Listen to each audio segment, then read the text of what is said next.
As you guys kind of pull in and file this line, you get to the door and as it opens, Neo, you slam on the accelerator just a little bit too hard and quickly turn the joystick. The ship comes in at an angle as you hear the scratching of the top of the ship as you scrape along this cargo door and come in. However, as you come in, it's very tight in here, and you can see that these droids are then basically being sucked off into these tubes, basically, and then seem to lead off into, you heard me, sucked off, disappeared, inhaled by these tubes that are lined up on either side, basically. So it almost looks like this is a docking station. You can see a couple of droids are recharging, but others are kind of being sent to other parts of the station. Oi, oi. Hey-o. Oi. What is up, everyone? Welcome back to another episode of Malt and Magic. We are here playing some Orbital Blues today. This is our second episode in our arc. I am very, very, very excited for tonight, guys, after our awesome first episode where we had our first space battle in Orbital Blues that was good fun, had some crazy maneuvers, didn't crash into a planet, so all went great. But, as always, I'm Bodhi, the unexceptional GM, and I'm joined by my exceptional cast of players this way. Dave, do you want to introduce yourself? You gave my name away. That is true. That is true. I fucked it up. I was going to call myself Jerry. No, I am Dave, and I'm playing Jesse Brains. He's the brains of the operation. He really is. He's the muscle. But yeah, hopefully he will have some fun in this episode. Hello, and I'm Danny, and I'm playing Neo, the actual brains of the operation, because my brain is a supercomputer. I'm the most advanced artificial intelligence in the universe, and I'm the captain of this bunch of fucknuts. Oh, we can't hear Tom. Oh, there we go. Good stuff. Fucknuts. Case in point, ladies and gentlemen. There we go. No, I was just saying, fucking Neo, you got some ego flaring up here. Early days. I downloaded one, yeah. Makes sense. That makes sense. I am Tom, and I am playing Jimmy Joe Brains, and I'm here because I really, really love my uncle cousin Jesse, and that's where it starts and stops. Good stuff. That leaves me, who doesn't appreciate being called a fucknut. But I am Matt, and I am playing Rose Magenta, the hacker weirdo freak. Hell yeah! What an incredible cast! And let's dive into it. Dave, run that intro sequence. Let's get into it, guys. Yeah.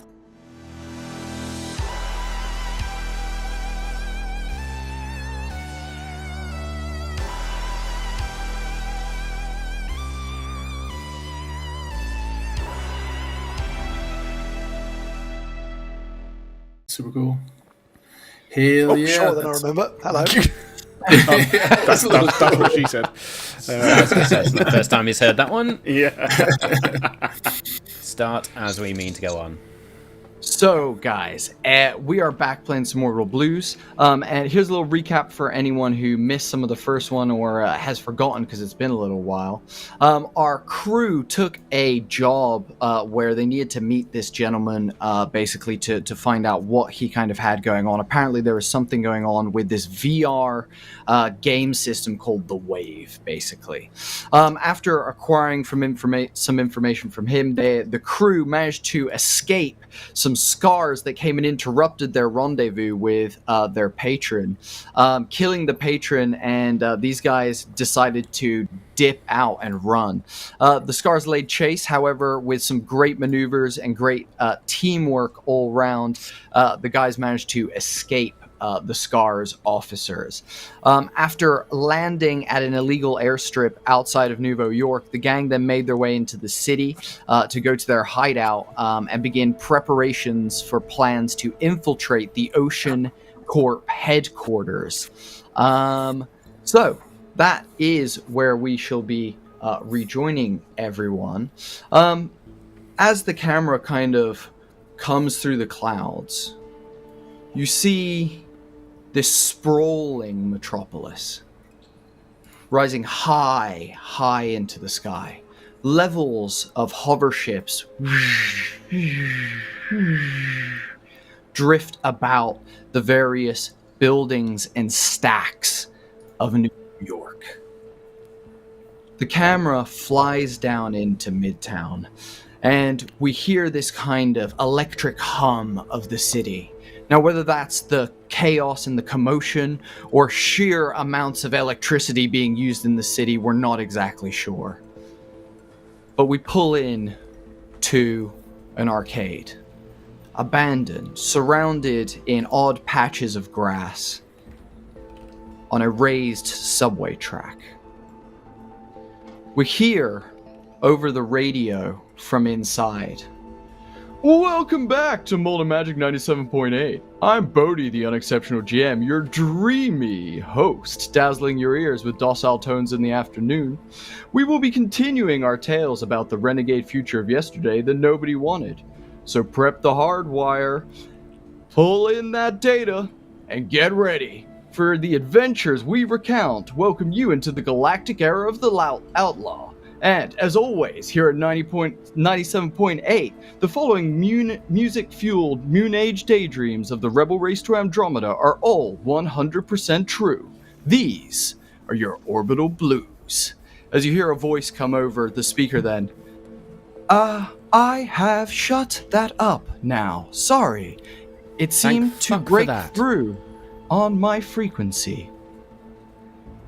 We find you guys... Who is that guy, honestly?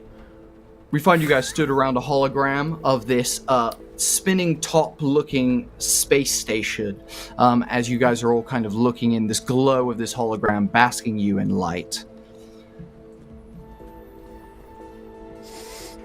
I forgot Mother's voice was. Can't hear you, Tom. I go closer to the hologram and close one eye and just kind of get even closer and closer so that it's... You know we can just zoom it in, right? Just pinch zoom it and it gets bigger. Yeah, I know. I knew that. There's a difference Only between that works just... for everything. I look at Jesse's crotch. And look back at the group. Yeah, I don't profess to not understand that you can zoom things, Mr. Neo, but I sometimes just like to get closer to things so I can understand them better. But my bad. And I step behind Jesse.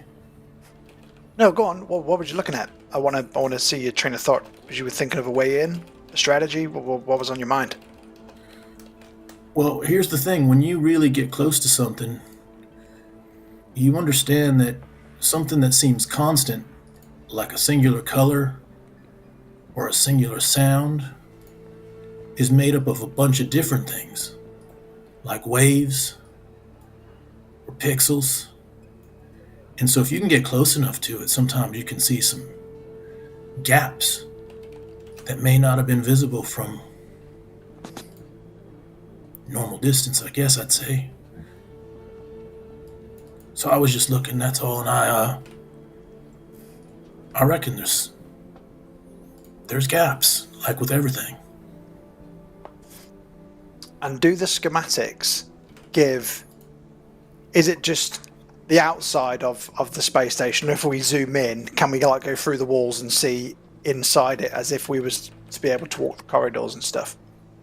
So, what's awesome about this technology, and also Neo, your programming, is when you zoom it in, not only can you go through the walls into the building, but if you blast it up big, you can almost make it so that it surrounds you, making it almost feel like you're there yourself if you wanted to be.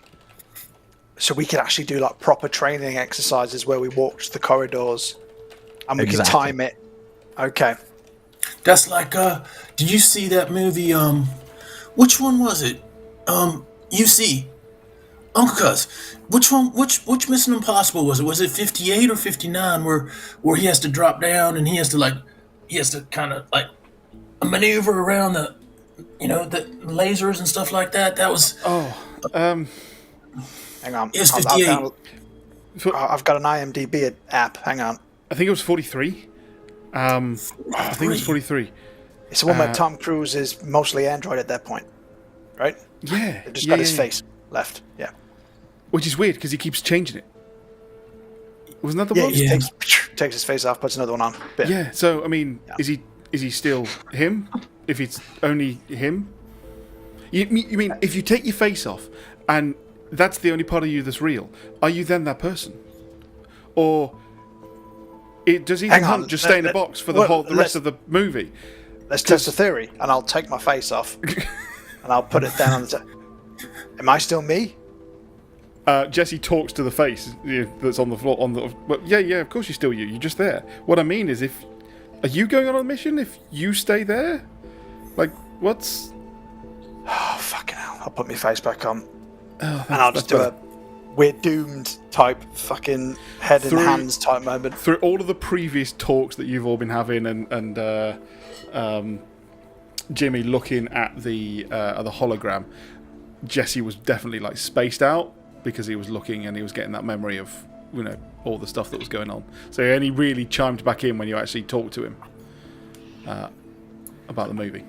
So if Solomon said we've got his key card, one costume, and it will alert the guards as soon as we use his key card, I'm assuming that is the first door we come to, and then would we be able to determine timings for us to get from there into the wave before we're surrounded, ambushed, and where he told us he's got 5 machines set up for us inside. I'm just thinking if we use the key card, it sets off an alarm or whatever, we're then going to be in the wave and we're not going to know if we're surrounded. So we need to probably barricade ourselves in that room to make sure we can't be disturbed, right? I Surely we think can just, that would be hack the doors. a good idea. Yes, hacking the doors is one solution. Random debris could be another. Possibly destruction of private property. I Speaking of hacking, I now just think you're trying to get us to commit crimes Could we on the daily. Could we not weld the door? Take some or could we some welding rods and could we hack the key card so it doesn't set off any alarms, or hack the alarms so they don't go off when we use the key card, or anything like that? Do we think? Is it just like a fob, or is it like a hackable device? This key card. It's a piece of plastic. It's a piece of plastic. Okay. Jesse points at the room that we're all talking about on the hologram and goes, what if it just wasn't there anymore? You mean like make it invisible to sensors, or literally remove it? I mean, kind of difficult to remove it, but if the systems don't think it's there, they ain't gonna check it. Ooh. Jesse, it might just be the smartest thing you've ever said. I think his IQ just went up. I mean, I've forgotten my keys that often. I just thought if they forget a room, then great. How are you not having a nosebleed right now? Like, I'm really shocked. His ears just fucking bleeding out.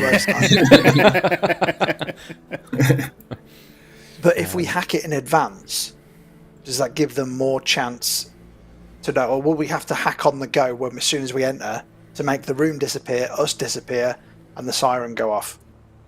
Between us, Rose, we probably could do that. All we need is a shortwave radio burst, and I've written in the routines. I reckon we can pull that off. I mean, I can create a shortwave radio burst. They did it in Oceans. Hook the compad into you, and there we go. Which one was it? Oceans 32 or 33. They did it in that one where they make it like there's nothing being broken into. It's just a room. So you don't remove the room. You just have the room as it is, right? It's like the room has been copied, and that's what they're seeing. They're seeing a feed of the room because that's what they did with that George Clooney and that Brad Pitt, and then they just went in and they broke they everything. actually resurrected George Clooney for that one. I remember. Yeah, that was yeah. I thought they were all just like clones at this point, and like, aren't we on George Clooney's 20th version at this point? No, it's 19. It's 19. Yeah. Oh, okay. I keep No, Jimmy, you also come up with an interesting point. What if we not only hack the room so it doesn't seem like it's being intruded, but divert all the alarms to something on the other side? And she'll sort of point to a room on the other side, like, what about here? Send everyone to the... So that's... Because you said, Jesse, last time, didn't you, that this is where you did your SCARS training. So, potentially, this is going to be full of recruits as well as whoever's training it was kind of like a mix of AR and VR at the time. But yeah, it was kind of just for simple training, so they didn't have to go out on field.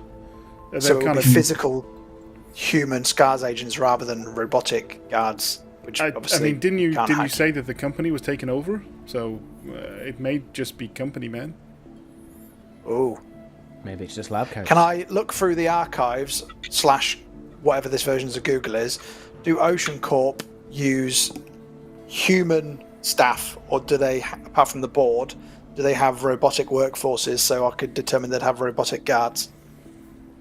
Fuck yeah, I love it. Awesome. So you start basically getting on the web and just trying to like spread as far and wide. Let me ask, are you just searching the web like with like Googling vibes, or is Neo like using his cybernetics to basically enhance it with his AI like shit basically? Oh, if I'm technically every time I use my brain is cybernetics, isn't it? Every time I do anything. Well, if you're inputting it to something, if you're trying to use it to like alter something or discover something like this, I think it'll just be I'll use the database that's already there, like the World Wide Web. Beautiful, today, perfect. Rather than trying to hack something specific. Hell yeah, roll me a savvy check, dude. Come on. So 2d6 trying to hit encryption, Neo. plus your savvy. Don't worry, I've put on 8 VPNs and whatever you've just said. I got a 7. You got a 7 overall. Jesse turns to Jimmy and just goes, "Is he wearing 7 undies?" No, that's no, he can't be wearing 7. Most I've ever worn is 5. But that was in a long weekend. Remember that? Oh, it was real Uncle cold. Cousin, It was real cold. Do you remember? Yep. For the record, I go Do you commando, remember? Did you piss yourself because you couldn't get out of them? God, Yeah, I remember that. And then you pissed on the side of the road. They even wear underwear. Well, we don't. Thank you, Rose. Yeah, commando. But for the record, I'm like mute button on YouTube for a second. I'm trying to concentrate. So what you realize with a 7 that is actually a fail because you're looking to hit the 8. Now, Danny, you can exert if you want, which is like spending a hit point, a heart to re-roll one of the dice if you want, or we're gonna stick with the 7. Let's stick with a 7. Cool, beautiful. With I was Can I distracted, so I didn't assist do it in very any well. way? Yes, sure, yeah, definitely. If you wanna like give him a help action, Danny, you can roll that with upper hand. So roll another die and lose the lowest one out of the bunch. I'll say I Rose rolled sees you exactly sort of the struggling same. and jumps on the data pad and Hilarious. skips a routine and causes it to I fuck rolled up. a 4 and 2 1s. The constant influx of noise from the uncle cousins is hard to get out of y'all's head. So as this is going on, what you are able to find out is this: you know that the company basically was originally apparently Void Corp. Now you can see that there was apparently a takeover by a company that had no listing prior to this like merger, this takeover basically of this facility. This company was called the Ocean. They basically took the training simulator and turned it into the Wave. Now, in terms of like what you'll find there, you're not sure what you're going to encounter. You don't know if it's going to be droids walking around. You don't know if it's going to be people. You don't know if there's going to be scars, whether there's going to be recruits. One thing you are sure of though is There's clearly designers, coders, people who are working on the wave. So, you know, if Solomon came from there, then surely there has to be some people there at minimum. That's the easiest thing you can infer.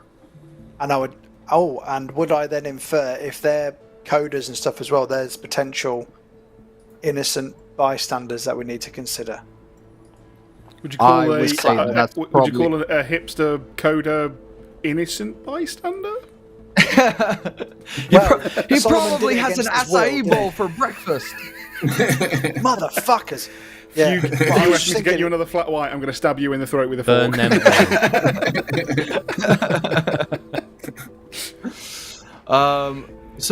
Yes, you would easily infer that, Danny, that there are probably likely some people that are not, you know, in the same way that the innocent bystanders who answer the calls for the army are innocent bystanders. You know, they're a cog in the machine. You know, it's for you to determine whether you think that machine is a fucking threat or not. Do you know what I mean? Okay.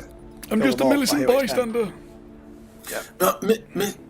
Miss Rose, while Neo's... Yes, Jimmy? While Neo's doing his thinking stuff, I was just thinking, like, Neo's idea, it was like we set up an alarm in another part of the building, but if we could blow that building up so, like, we were standing in it, is there something you could do to make it like we could record that? Because we could record, like, for instance, me running down a hallway in another part of the building and then have the alarm go off there so they could see someone, like, breaking into a part of the building that's way away from where we are. That's just a hologram recording. And then we're over on the other side of the building doing what we need to do. But that's just an idea. Theoretically, I'm going to get back to the point where you said we're going to blow somebody up in just a second. But yes, we've got this hologram here. Neo, I'm sure, could render some sort of texture over the top, and then we just need you running down the hallway. Yeah, I can put a mask on. Hey! I know. I got something as well. Jesse goes back to his little workshop, comes out, and he brushes off this really, really dusty and very unfinished remote control car. He goes, "Why don't you just? Can we put the hologram on here and just whiz it down the hallway?" When were you building that? Oh man, I had this like years ago. And you're only now showing it. Like, that is about as retro can get. Like, if we weren't going to use that, I'd put that on the shelf. That is a petrol device. Please keep all flames away from the petrol device. It's only got a little, like, quarter. Yeah, small tank. Be alright.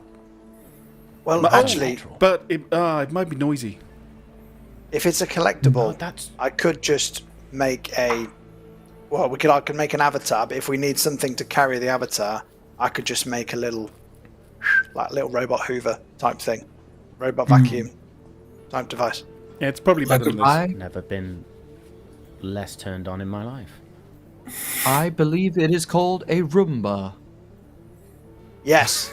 Yes, I can make a Roomba that projects a hologram, and then why does it need to turn you on? It doesn't need a vibrate setting. I don't understand. It's petrol and it's retro. Like, that's cool. Okay, what do you want? A petrol dildo? Do you start it up like a fucking? What? Why have you instantly gone to dildos? Like, is there something you want to talk about, Neo? Neo realised he got a bit too overzealous and he initiates shy mode. Oh, now Jimmy Joe elbows Oh, well. Jesse and says, "Did you hear that? They said dildos." you two are like Bebop and Rocksteady from Teenage Mutant Ninja Turtles. Where do you think I attached the dildo to this? I don't. He's like turning it around. Right, Rose so sideways glances at thinking of all the possibilities of a dildo attached to a remote control car, and then just no. So I need to build a hologram of Jesse run. Well, if I'll film Jesse running down the corridor, make an avatar that looks not like him, but running down the corridor. I need to build a Roomba to project the hologram. Rose, you need to write some code. Why do we need to project the hologram when we can just film it and then feed it into their security systems? You know, Jimmy, that sounds a lot easier. Yeah, that does sound easier. Yeah. Is that doable? Right, we've got this hologram. Render a texture over it. Have Jimmy run down. Film it. Feed that into their system. There's your decoy. I think what Miss Rose is saying, Mr. Nino, is that sometimes we can overcomplicate things. Rose. Yes, ma'am. Yeah, we can. We just need to do the basics. I was told not to. I was told not to say Don't that. answer that question. Just carry on, Jimmy. Just carry on. Anyway, yeah, no, I wasn't saying anything. I was just saying that's a really good idea, and sometimes we can overcomplicate things. Yeah, that's true. As you two prove, simple is often better. Yeah. I was going to say, Jimmy, I don't think I've ever overcomplicated a thing in my life. No, I just heard that from a movie that I seen. Guess it's true. 33? Karate Kid 42, was it?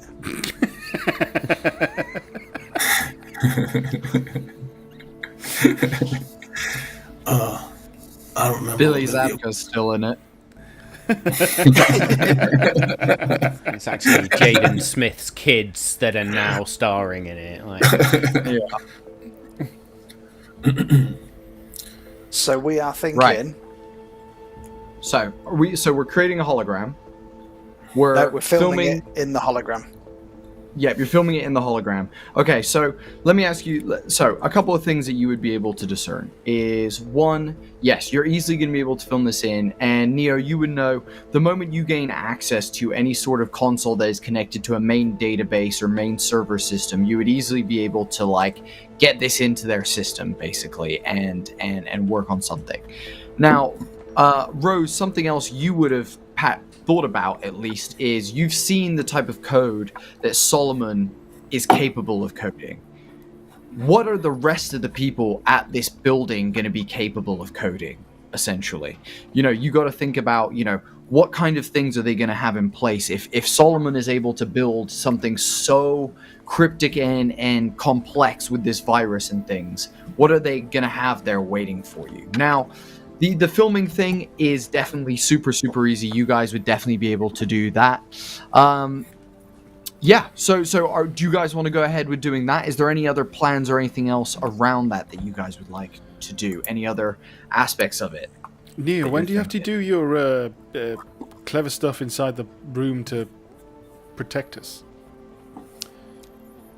I'm thinking we're going to have to do it on the fly when we get there. Or I could, as we approach, we might be able to try and hack in. But it might be the sort of thing we have to do on the flies once we get in. But then thinking about it, if we've only got one costume, how are we all getting into the room?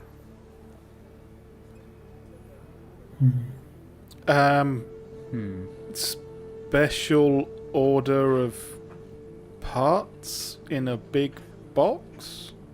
So, is the costume like a I can't remember what the costume is. Is it a maintenance costume or like a lab coat? It's a technician's costume, actually. So that could be someone working on the servers. That could be, it could be an engineer. Like technician is a broad term for someone who works somewhere in fixing, repairing, and maintaining the technology within the building, basically. Is the costume generic enough for us to try and copy? I reckon, yeah, you guys could probably do that. The printing process will take a bit of time. We'll roll that up and see how many you guys would be able to print before this kind of 2-day window that you've kind of been given is. Definitely. Neil, what if I don't know? I've kind of been in there before. Maybe I am a specialist is definitely the wrong word, but someone coming in to sort of bring the experience of. I'm just thinking we're going to have contractor. Isaac and yours old Scars uniforms or versions of knocking about. If we could then just get 2 technicians outfits for me and Rose, we're just 2 technicians being escorted by SCARS agents. That could work. Surely we'd be escorting the SCARS agents, and Yeah. they could be special. I like Jesse. Like Either IQ or. through the roof today. Who? Are you Who's are you Isaac? feeling okay? I'm remembering stuff, and it's giving me a headache. I Question, elbow actually, who is Isaac? I elbow Uncle Jesse and I just say, who is this Isaac person? Wait a minute. I think we're going to have enough uniforms if we do this. Yeah, he's a former colleague of ours who sacrificed himself to save me and Jesse. So He was a good man. See, he's a hero, Right. some would say. That's the guy in that Killed picture, himself to save Uncle you. Jesse. Yeah. Was he one in that? Yeah. Okay. I need a pay rise. Jimmy, he was. And then you'll see the he picture was on the the one in the wall. picture. And then there's Gigabyte on there as well, and you'll notice that his arm is my arm, and then you can put 2 and 2 together and figure out he's dead as well, probably. Did you steal a man's arms? No. It was a post-mortem gift. You stole a dead man's I'm arms? honouring... No, I'm making it sound worse. I'm honouring someone I looked up to by using his stealing their primitive cybernetic equipment. He would have wanted Neo to have it. Yes, thank you. It was his dying wish. I go up to Uncle Jesse and I Rose just open up. Blues. Trauma! I open up a can of Skull as I see Uncle Jesse has dropped his head, and I just kind of put it underneath him and say, "You want a dip, Uncle?" Yeah. Thanks. Grabs it from me and I put some on. And I'll does the put same. my hand on like Jesse's arm as if to come in a comforting way, and then I'll be like, "Right, let's get to work." What's Jesse thinking in this moment as pain, friendships? probably. thinking? Where the hell are the SCARS uniforms in here? And also, then leading on to that one, he never thought he would put it on again. Take a blues. As you begin kind of going over to your desk and kind of where you keep all your guns and stuff, you begin rifling through some boxes, kind of push some things back, and there at the back, there's a box labeled Plunderers 0.1.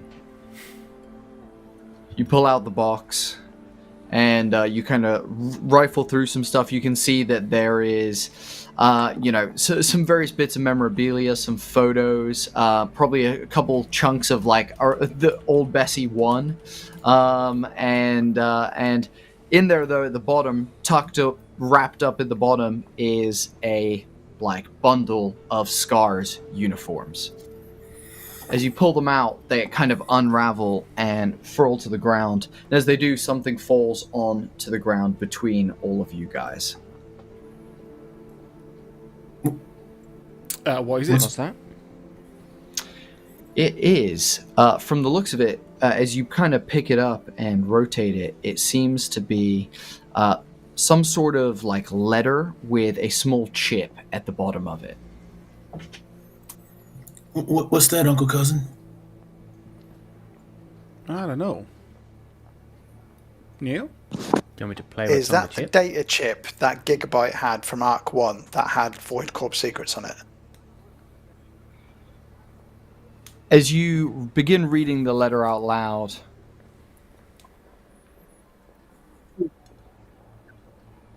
into the memory of another time. Try that again. We lost you for a moment. We there, lost mate. you for a sec. Two of you begin drifting back into the memory of another time, while the other two of you kind of just take in this moment. The letter reads, "Well, never thought I'd have to get rid of this in this way. Kept hold of it for so long. And I guess there's no one else better to give it to than you. You know, I was always a lonely man. That's why I didn't wash a lot. But when I met you, a part of me felt whole again. Kind of like I don't know, like like an alpha wolf meeting a beta wolf or something like that. I don't know. But to you, Neo, I leave this chip. Look after it, my boy, and thanks for the time. Signed, Gigabyte.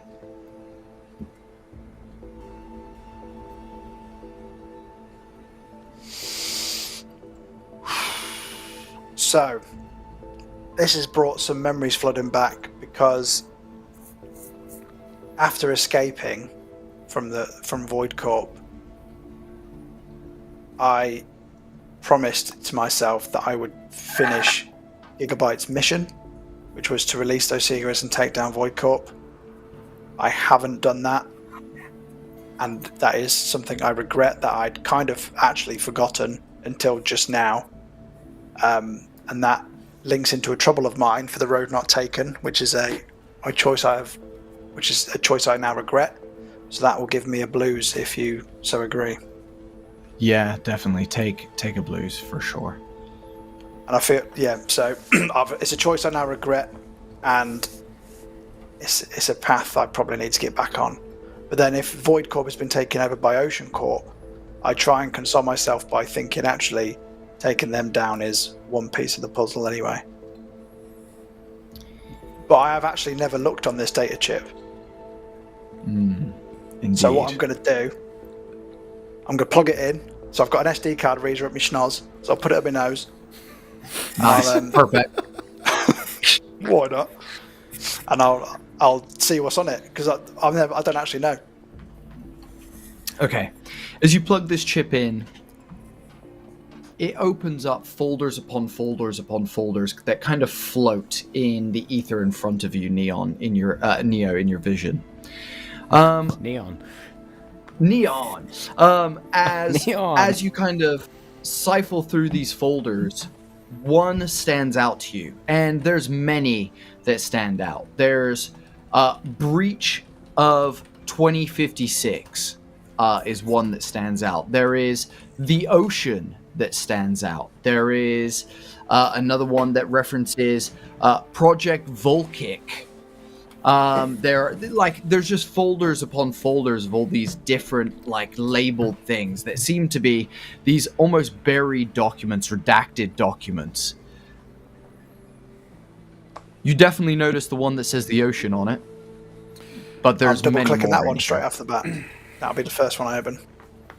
Amazing. As you open it, the first couple things that begin popping up are bits of information about Void Corp basically subsidizing and basically creating this fake company called Ocean Corp to take over this program that they had. As you kind of work the legal loop, it makes sense to you that actually Void Corp still own the Wave and everything still. They are overseeing everything. Their board and their chancellor oversees what the Ocean do, essentially. Within that, you can also see that Void Corp used to use this as training, like you guys have known, that it then became this VR thing, and that they have not only been moving towards this objective of whatever Project Big Bang is, but they have also been collecting data from everyone's minds. This data that they've been farming is terrifying, Neo. If anyone were to train an artificial intelligence on this data, they would know the location, the name, the social security, for example, the insurance numbers. They would know the debts, the search history. even further. They would know the emotions, the depths of human understanding that would be unfathomable. They've been collecting this for close to 25 years now. They'd presumably be able to literally, if an AI was trained on it, be able to predict people's emotional response and physical responses, as in like their replies if it asked them. It had that much data. Is that you could essentially use it to brainwash, couldn't you? Because you'd predict what they were going to do. Yeah. You could. Yeah. Exactly. It could create the ultimate policed state, as you would know before crime would be enacted, when it would be enacted, and who is going to enact it, even before they had the thought of doing so. So it's an exceedingly powerful tool, and that's just one folder of shit that you found. Does Neo share that? So as I'm looking at it, you will see. You know how R2D2 projects a computer screen. So as you can see what I'm seeing with my own eyes because it plays on a screen. Jesse's trying to read it backwards because he's behind the hologram and he's getting really fucking confused. Uncle Jesse, and we're back. If you stand on your head, you'll be able to. I think. Wait, if you go in front. Wait. Yeah. Hold my legs. And he tries it. While those two are dicking around. It makes perfect sense to you now, Jesse. You actually fully understand what's in front of you now. For some reason, the blood actually not being centered around your crotchal region in your body and it actually going to your brain really helps. His full-on tism brain is not understanding that upside down and backwards is not the way that people are meant to read, but he can read it. Brilliant. I will say, while those two are understanding this, then the compad in Rose's hand is trembling as all colour has begun to drain from her face. And, she's gone very, very pale all of a sudden. The final thing that you guys see at the end of this document is that you see that it has been sidelined. So even though this project alone could have granted them, sovereignty over the entire solar system, it was benched. Does it was put to the side. It was benched by? It says that the board, and they're just referred to as the board, decided to essentially side this project to put it off for the time being. Does it say if it was sidelined and replaced with something else? Or what they decided to pursue instead? It does not say what they decided to pursue instead. However, it just said lower priority is what it was just like classified as, basically. Given our current mission, though, could we assume that obviously Gigabyte's got some old intel here and there's been a gap in time since he took it. So could we then infer that it's not sidelined anymore, and the reason we're now got this mission is because it's back up top of the list? So make me a savvy check. Next to the sidelined. That's more like it. 11. Go on, Dave. I was going to say that next to the sidelined article of what we're reading is also another one called Rubber Ducks, and it's an article where it talks about them trying to make rubber ducks out of plastic explosives, but it was also shelved. Never went ahead. You're 100% right. It was actually something that they were looking to hopefully be able to sell en masse, and it was another destruction-based plot that Void Corp had at one point. They're hoping for mass selling that could have then, devastated the globe. No, definitely. Turn that definitely fucking duck race and whatever canal into a whole world of trouble. Can you imagine that? Exactly. Now you're thinking like Void Corp, Matt. That's what I like to hear. There were meant to be scientists in rooms going, what if? And that's the kind of thinking we need.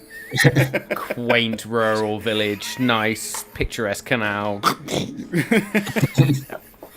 So, Danny, with your 11, you exit that folder and you run a base level encryption. Though Giga was... He wasn't a coder. Giga was an engineer. Giga was a mechanic. You do a basic encryption thing and you find a folder hidden behind a couple of layers of security. In there you see a file that says Project Big Bang. You open it up. Big rubber ducks. The biggest rubber ducks. And in there, you find the first line is all projects sided until this project goes ahead. Essentially, the first thing that it says is everything else has been put on hold until this project is complete. As you begin looking through, it becomes evident what they're trying to do. It references a theory held by Stephen Hawking, a scientist from centuries ago.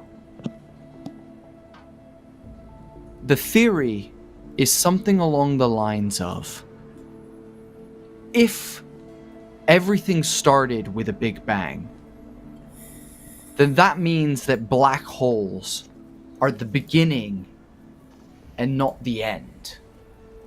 That time actually starts within a black hole and doesn't end.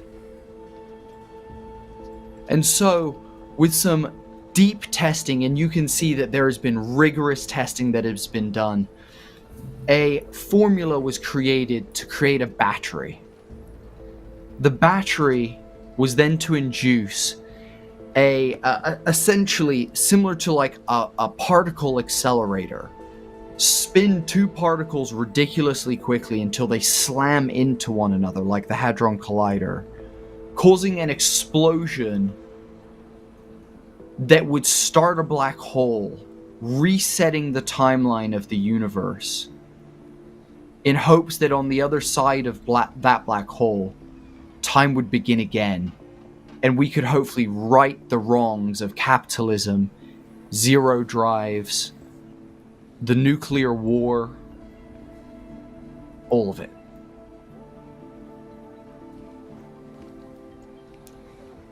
It then goes on to mention that the fuel for this battery was needed to be discussed.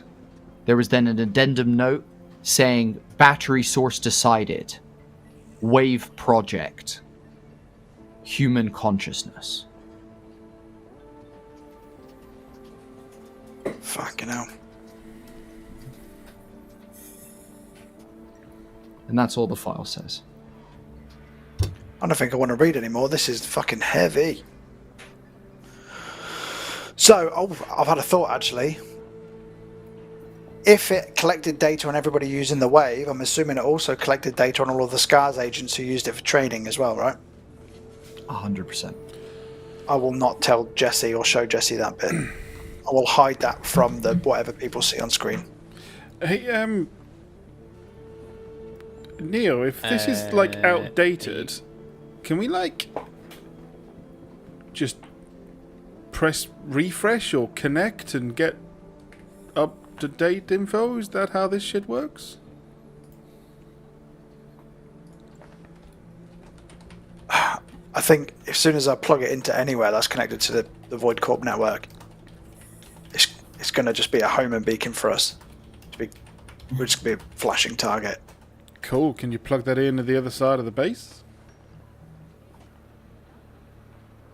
I think when we get to the space station, if we're hacking in and we're going into the wave, what might be worth doing is trying to put a blocker on it, downloading our data when we enter it. So we enter the wave, but it doesn't know we're in the wave. Otherwise, because let's be honest, we don't want the wave downloaded my brain, because my brain has everything in it across the universe, potentially. So, kind of like a guest checkout. You don't want to download my AI programming into the wave, because that will Because the file talks about if you give this data to an AI, it would fuck shit up. I'm technically the AI. Should I not go in the wave? Can you like send a smaller I'm gonna have copy to go on aeroplane copy mode of or yourself? Yeah, like a Turn off data what do they roaming. call it? Like an avatar. Because if you die in the wave, you die in real life. So really, your full consciousness, your full self is in the wave, right? That's how they get the information. But we need to figure out a way to go into the wave without fully it registering us as users, if that makes sense. The wave is not officially out yet, is that right?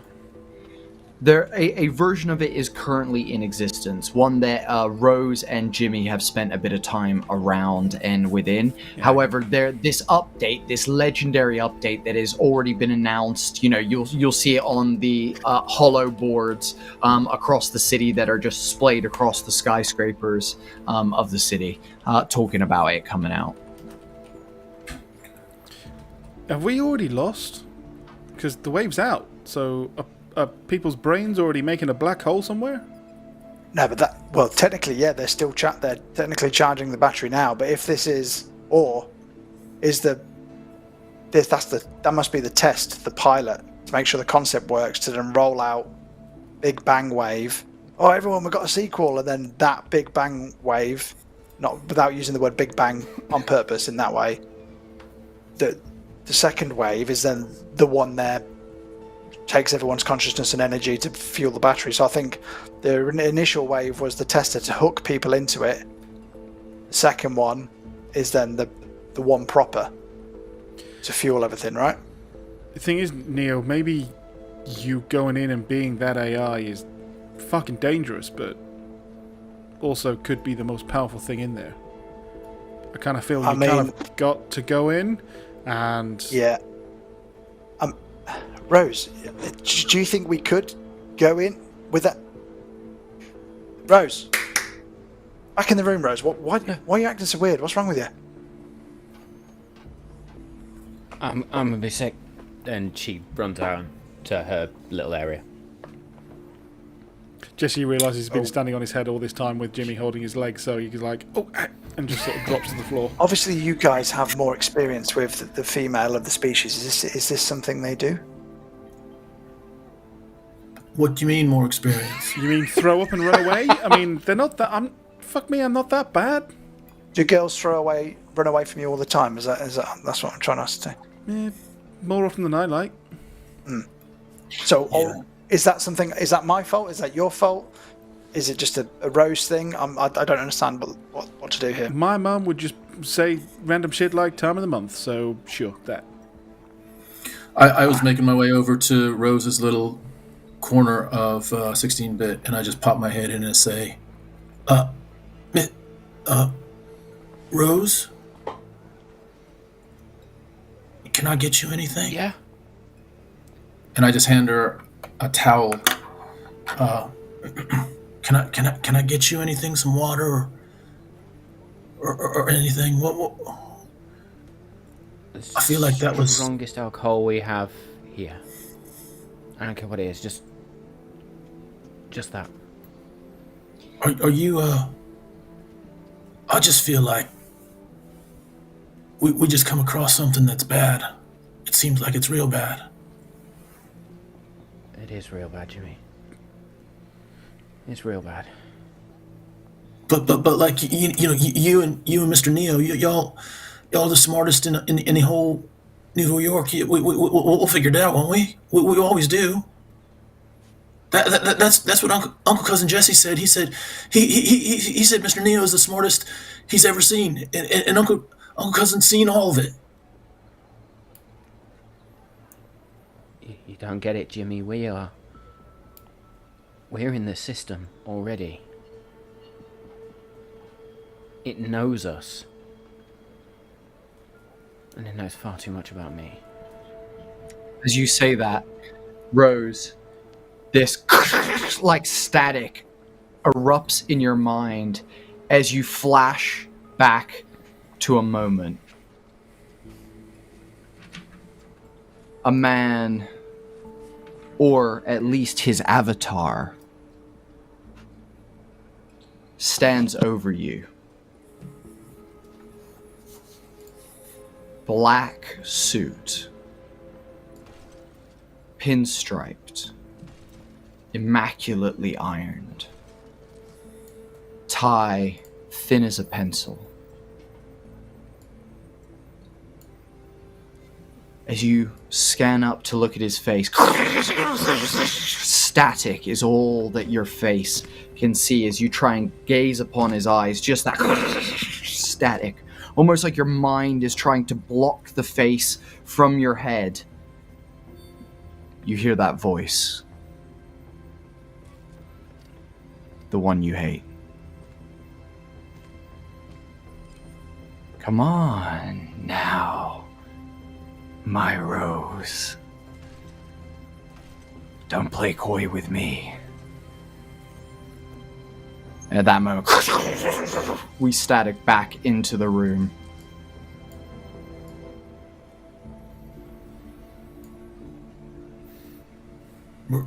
Rose? What? Sorry, Jimmy, yeah? You just... We were talking and then you just stopped and you kind of froze.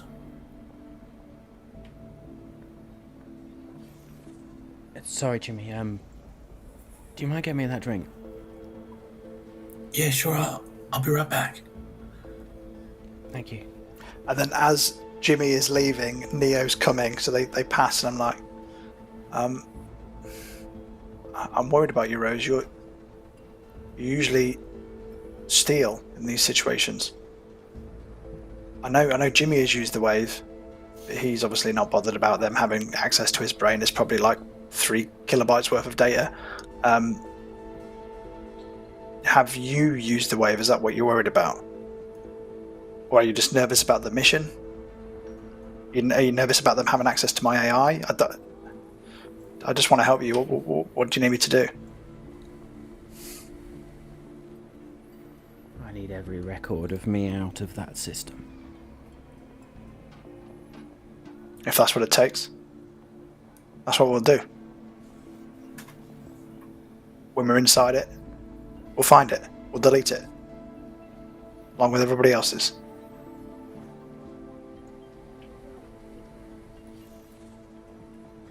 If they know us, they're gonna know we're inside. That's why I need you. We need to code it or hack it in a way to disguise it being us.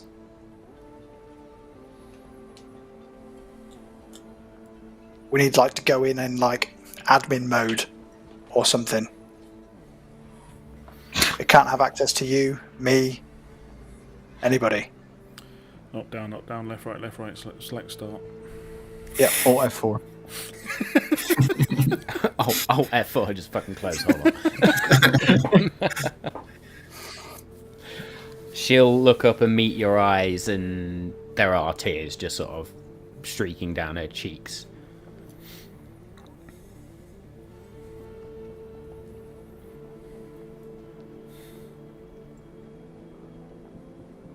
We need God mode.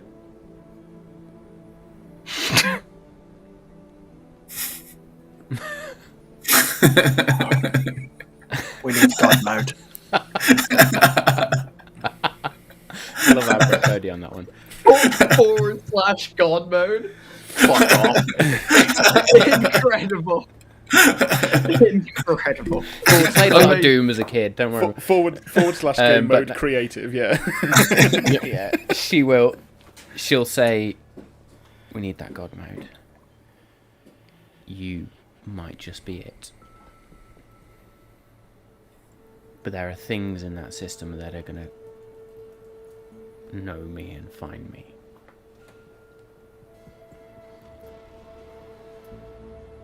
But you didn't have me before. And then I'll wipe the tear from her cheek. If it's important to you, it's important to me. As you touch her cheek, fingers gently grazing the scar. Rose. Sorry. Right stairs. It's not you.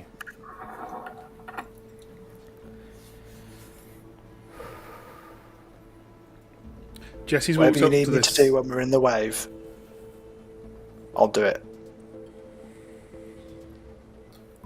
And then I'll leave and give us some peace. As Neo's walking back, he did notice some of that and just stops Neo and says, "We can die in the wave. Correct. So, what happens if we get injured?" And he's looking at the scar on Rose's face. Do we get injured too?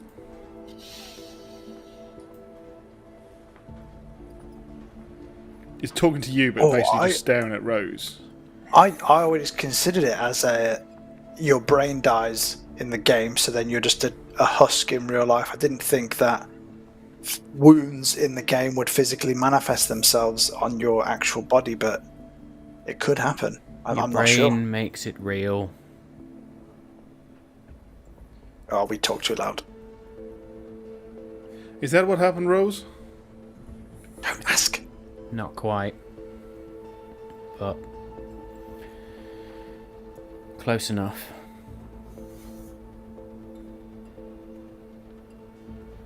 I hand Every Rose hurt you will feel in the real. a tall glass of wild turkey.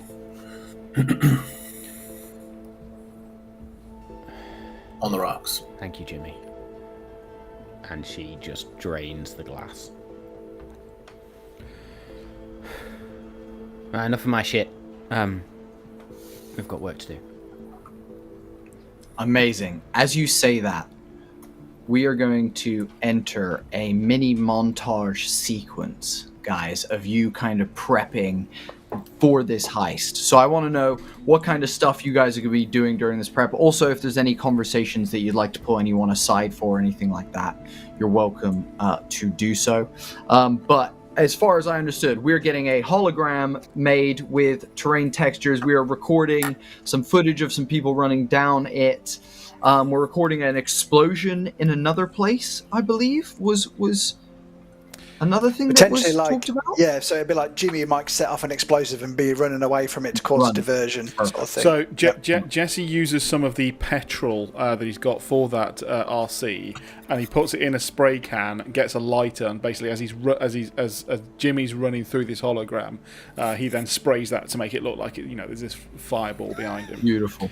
It goes so well. It goes so well, and he only loses one eyebrow, so he calls it a win. Hell yeah. Jesse, we just could have rendered an explosion, right? He's like patting his this face looks real. out, and he's I like it. You could have fucking told me. No, Kind of real thought that works. was obvious, Real but- works. And then we're going to be making technician uniform for you. Nice. Beautiful. Their data pad is out. And Gigabyte was actually a little bit bigger and taller than Jesse. So actually, Jesse, now he's grown a bit, older a bit, does take that one and actually gives his to Jimmy. Nice. And he's he feels a bit weird, but he does look over on Jimmy. It does have his old number, his old tag, 42069, and he's like, Bond memories. I just look down and I see JB on it. Jesse Brains. Jimmy Brains. I'll make you proud, Uncle Cousin. You better, Jimmy. I promise. You better. He starts finding the pistols and other stuff that he would realistically be able to go into CQB with, less so taking old Betty, and wouldn't really be able to take that. So he's just trying to find that, and is trying to find every throwing knife, and proper knife blade that he can possibly fit. You know, he's got like the big old blade, and he's putting that like on his thigh. But then he's like getting the little throwing knives into his socks and everything, like in the little pouches. Fucking shuriken, all the nines, all of it. Hitman versus Metal Gear Solid. Grinding bottle glass sharp. Not a care in the world that they're probably going to get metal detected, because Jesse doesn't even think about that. It's like, I'm just going to put this shit in, and he's like handing Jimmy some like a flick knife, and little pocket knife. Hell yeah. Amazing. And then also, while we're creating the uniforms and stuff, if it's possible in the montage, I might need some rolls. See if I can figure out a blocker for when either we enter the wave so it doesn't know we're there, or at the very least, it cannot access me when I'm in there. So I just show up as like a NPC almost. Hey Neo, do we need to create an account? I can't remember my password. An account for what? The wave? Yeah. No. Jesse, You it's are the your same. account, knobhead. Jesse, try what we always use. Yeah, two-factor authentication. When you log in, it sends a fucking burp reflex to Jimmy to. No, you idiot. I thought that was what we were going to have to do. Alright. No, you just give him a sperm sample and then you're in. That I can do. How's Rose going to do that? Uncle Cousin, just do the normal. We remember we changed it from 0000 to 1234, and we knew it was going to be unsolvable. Remember that? Yeah, but I thought one better. 4321. It's the exclamation mark at the end that really fucked up the whole family's network access. At this point, Rose is hacking into everything Jesse and Jimmy own and just got it. Penny, get your own Wi-Fi, Yeah. So, as you guys, we have this awesome montage sequence that kind of starts off with this scene basically of like Neo having to like create this texture, and it almost builds like blocks folding into a wall as this hallway kind of is created around you guys. You see Rose basically stood outside with a megaphone, like directing Jimmy and like pointing at various different places and being like, "You didn't hit your mark that time. You got to do it better." And then you basically have Jimmy running through, like screaming as Jesse is chasing him with a blowtorch made from an aerosol can of petrol and a lighter. And Take 52 in the back of his clothes are just gone. assless chaps. And Neo, you're basically then using some stuff to create a nice, make sure there's no uncanny valley with the fire, and actually the real fire effects actually are really helping, because fire is an exceedingly hard thing to simulate. So you managed to actually really nail that down. On top of that, though, the ease that having the real fire helped was counteracted by having to essentially compose Jesse out of every shot of him chasing Jimmy down the whole thing. So all the time that you would have gained from cutting down the workflow in one end was just increased the other end of having to cut him out. I've got that two notes for you all. One, Go on. Jimmy, not a badass. Jesse, why would you run down after him? Just fucking spray it. I got a little excited. We're going again. I turn around, You guys look at set my up ass. again? I just kind of clench it a little bit, and then I just give a thumbs up to Rose. Did you? Both Where's your Neo thumb going and up? Jesse. and Jesse. Both Neo and Jesse have a flashback to the clenched ass cheeks of Isaac from our previous campaign. At that Tom, moment, it's though, always I'm you. gonna get. It is. I need If everyone it's to Kevin, make if me it's a Isaac, roll. if it's Jimmy. Sorry, We are what- looking. Sorry, No, Bodes. it's all good. No, you guys are all good. Roll your roll a single d6 each for me, and we are looking for better than 12 across the board from everyone. Oh, a 4 from me. It's a 2. It's a 1. Shit. Fucking hell. 1. Fucking hell. Hang on. Right. Can we exert? Here's Yes, something. you can exert. You If can all I'm the exert if you captain- so please. Hang on, I'll I might have a exert. trick here. If I'm the captain and I give you Yeah. once per scene, I can give you an order, which technically this is an order from the captain to do all of this. Yeah. You can roll up a hand on a check. Would that count okay. for this? Should we do that? Yeah, let's go do, for let's it. do Yeah, that. I'll allow it. Yeah. Everyone So reroll. Brand is Everyone 3 for reroll. 2?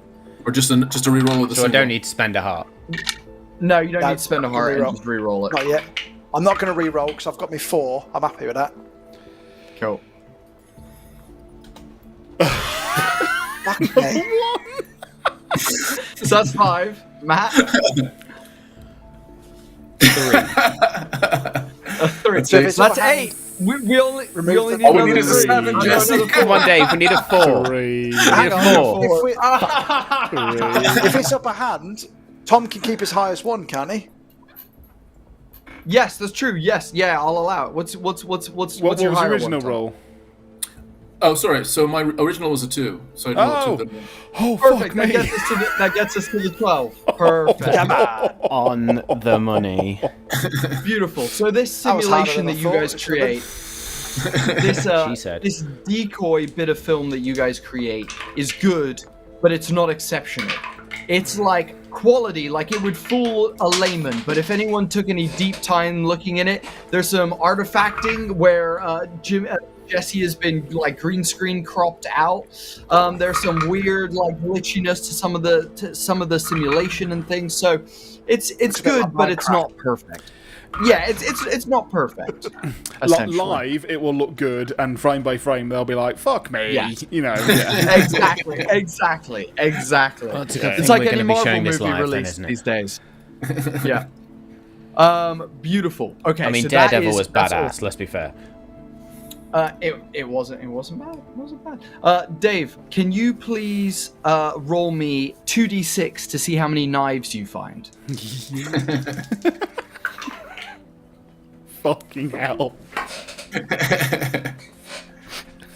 I rolled 2D. I rolled 2 6s. Thank you, Crit, baby. So that's 12 knives that you find and you have on your Yes. body.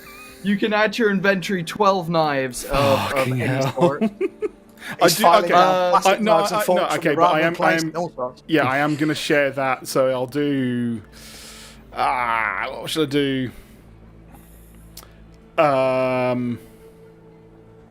9 and 3, so I'll give 3 to Jimmy. Okay. Nice. One of them is a Beautiful, butter. Jimmy, get One of them nice. is a butter knife that I look at and I just kind of put it across my thumb and I'm like, "Is that to spread peanut butter, Uncle Cousin, or what's that one for?" That one's for prying doors or anything if you need it, you know. and give it a little Oh jiggle. yeah. So you don't ruin the blade of a good one. Yeah, I get you. Yeah. Yeah. Yeah. Yeah. Sorry, Yeah. sorry. Is Jimmy buffering? What is happening?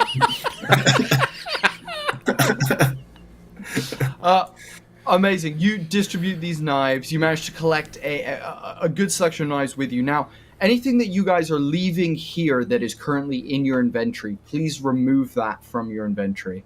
Anything else that you guys have 2 days. So if you wish to go into the city and do some shopping to procure some things, you're more than welcome to get some extra supplies and shit if you want them. If I'm a While- technician, then yes. does that mean because we're going to lose it all in the wave anyway? So there's no point me taking my laser powered revolvers from Vega, is there?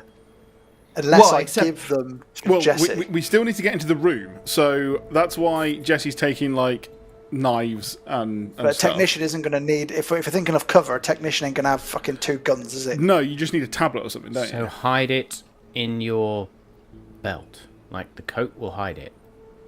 I'm taking the SMG. You're not taking that off me. All right. Okay.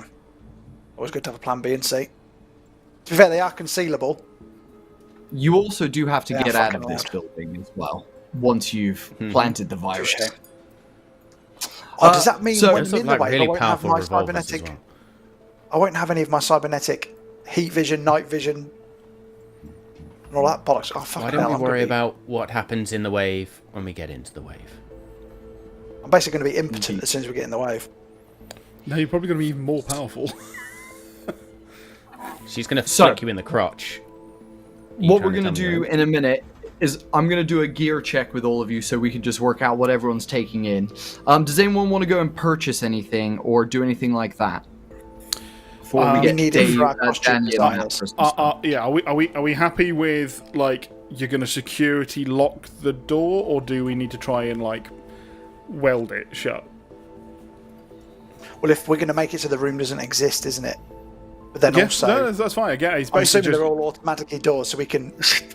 Well, that was lock why I it was in. like, you know, do we just want to get, like, a little portable, you know, welder that can just go along so you can just... But if we don't need it, it's one less thing for Jesse or Jimmy to carry, so...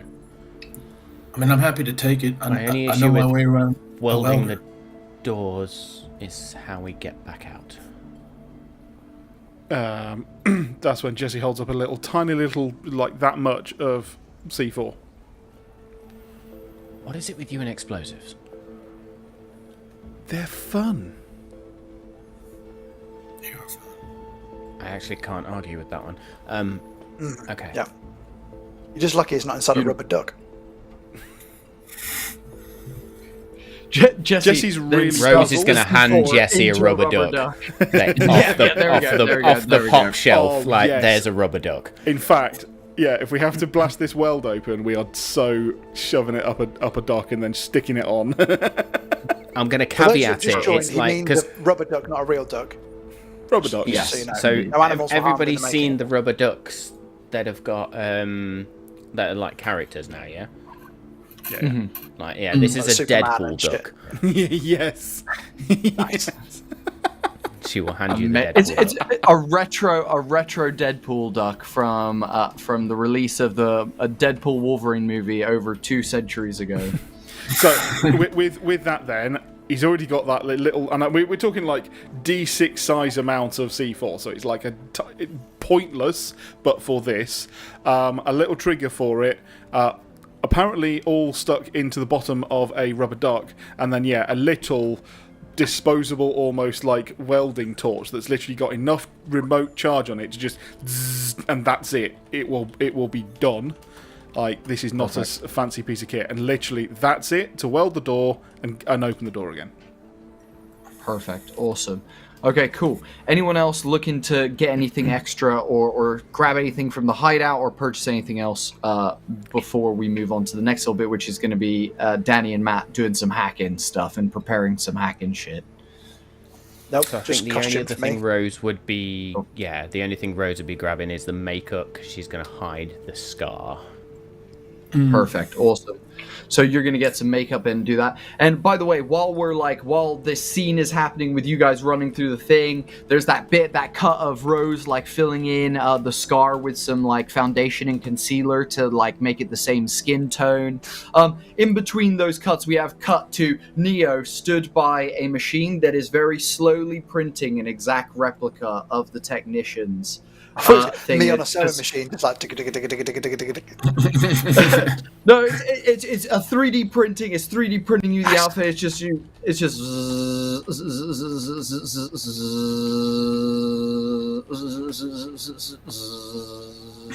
And cut back to makeup. Cut back to running down the hall, and then back to. Of all of the progressions in technology throughout the years, printers are still shit in the future. 100%. Neo's sitting there with a fucking I'm trying to manual, get a new like fucking cartridge troubleshooting. in. I don't want to print in colour. It says doing it that double-sided. it is low thread count and that the colors are running out. Please refuel the thread. Non-genuine Cyan cotton thread, used. fucking hell. Neo, you're going to have to reprint that one. It's got some dodgy black marks on the side. What does this symbol mean? Oh, E4 error. God damn it. That's a reset. So As it comes out, I pull the trim off of one side, Then I pull the trim off of the other side as well of the uniform, and I hold it up, and I'm like, "That's not bad, Mr. Neo. That's pretty much the same." I've printed it in like the wrong size, so it's like an A5 thing on an A4 piece of paper. I've printed like a toddler size uniform. So, Matt and Danny, you guys then come together and you begin performing this system. So, what you're going to work out is how to patch in your like fake security feed, and then also how you guys are going to somehow block your data from being taken by the wave once you're back in it, basically. Yeah. So, let's go with savvy check or savvy or cybernetics for you, Neo. Savvy for you, Matt. While they're doing that, Both of you. while Rose is 2d6. putting on her makeup, I go over to her, and I'm just kind of almost like talking through the maps of the wave that we've played in the past, and comparing notes with Rose,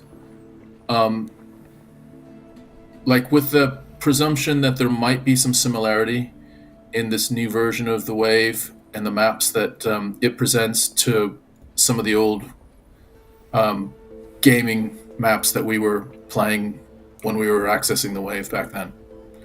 We're just talking through it. So as you start describing those maps, Rose will probably pause. Jimmy, I wasn't a gamer. So Yeah, well, I don't know those maps as well as you probably do. There's other I know areas I 'em. know pretty well. Yeah, I know the maps. I mean, I know the maps. I have some of the games. I wouldn't even go for objectives. I would just go crawling around every damn pixel of those maps. I know those maps. It's just Did you ever go into the Third Life social media experience? Yeah, of course. I mean, I spent 6 months in that. That one I know. Yeah. That one I know very well. Yeah, I just hope they're similar, because if they are, I think I believe I can help Mr. Neo find whatever he's looking for. Looks like you're the man in the know then when we go, Jimmy. Well, not really. I'm just kind of like the navigator or the map. I guess I would be, just that little bit of it. I don't know much else. I stand by what I said. Okay. Awesome. Matt and Danny, what were your guys' roles? 12. I beautiful. rolled a 9, but I used cybernetics, so I've got to do a sanity check, right? Yeah. Yes, indeed. Which is 2d6 again, isn't it? Yes, 2d6 again. Which is a 9. 9, beautiful. You pass, so you stay at the level. Sorry, you go up a level of sanity, so you're clean. Yeah. You're away from that cyber psychosis. Amazing. So with those 2 successes, you guys are able to craft exactly that. You reckon that from looking at the schematics that there's terminals dotted throughout this entire facility that you could patch into to run the security feed. On top of that, you are pretty damn certain that all you need to do is put a basic blocker in place and it won't be able to essentially read your stuff and download your stuff. You can see that essentially they didn't put anything in front of the like consuming people's data section because no one would think to check for it. No one who's logging onto the game is typically diving into the deep code of what's happening here. So a lot of these people are there to, either escape life or play games or things like that. So it's one of those things that you are quickly and very easily able to block and will be able to block when you guys get in there. So you guys have managed to essentially procure all these different bits and bobs. You've got your gear. You've managed to get your printed out technician's outfit. You guys have got your little, like, I imagine, like, SD card or, like, chip that you can plug in with the footage. You've got everything kind of set up and ready. Is there anything else you guys would like to do in your hideout and stuff before you peel out? When we identify, we can do that block. Rose is going to take a big old sigh. Big sigh, and just sort of looks at Neo. I feel better about this mission now. And I feel better. Like I said, whatever you need, I've got you. Has anyone said how long we anticipate we're going to be in the experience? Has that been given? Were we told anything by what's his face? No. No. Well, we've got to get Until we to could get the that. dungeon that is hidden for us to then input the virus. Oh, When we go, Thinking of the Neil, vibe. when we go in, we're not coming out until it's done, right? Or can we come out? now once we're in, we're in. Have you still got any of those electrolyte energy sachets? We need to have them before we go in. We could be in for hours. When you hook yourself up to a wave, I'm assuming, do you hook yourself up to a drip as well? So you can be sustained while you're in there to encourage people to stay there for longer?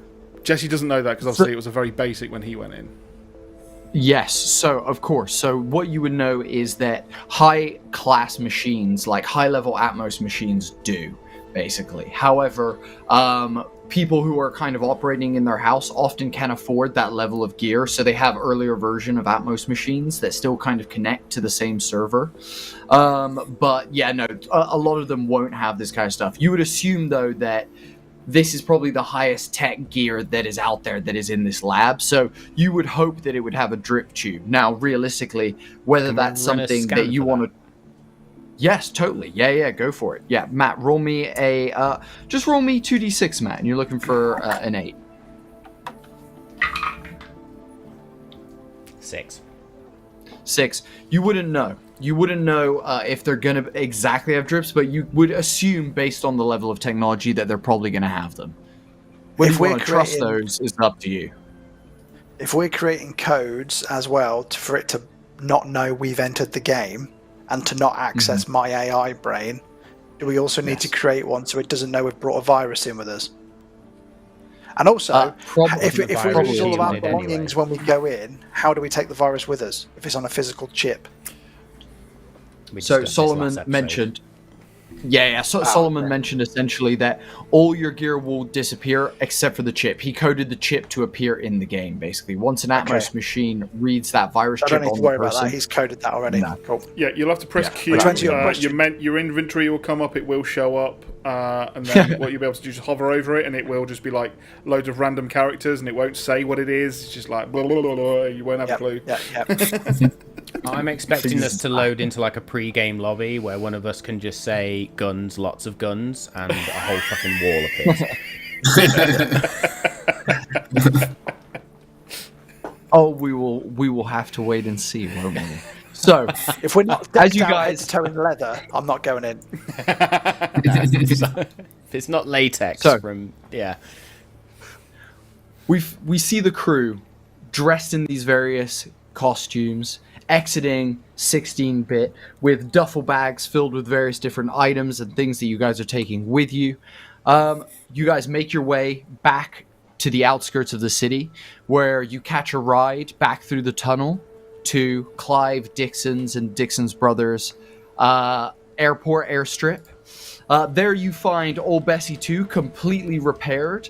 All of its basically damage kind of has been removed. New parts have been replaced. On top of that, they've given you a new paint job to ensure that it is also, if it was seen on any cameras or anything like that. So it's no longer that matte black kind of color, and it is more of like a almost like a ashy gray, a matte ashy gray, basically over the. Does it still the whole have ship. the flame-like patterns on it?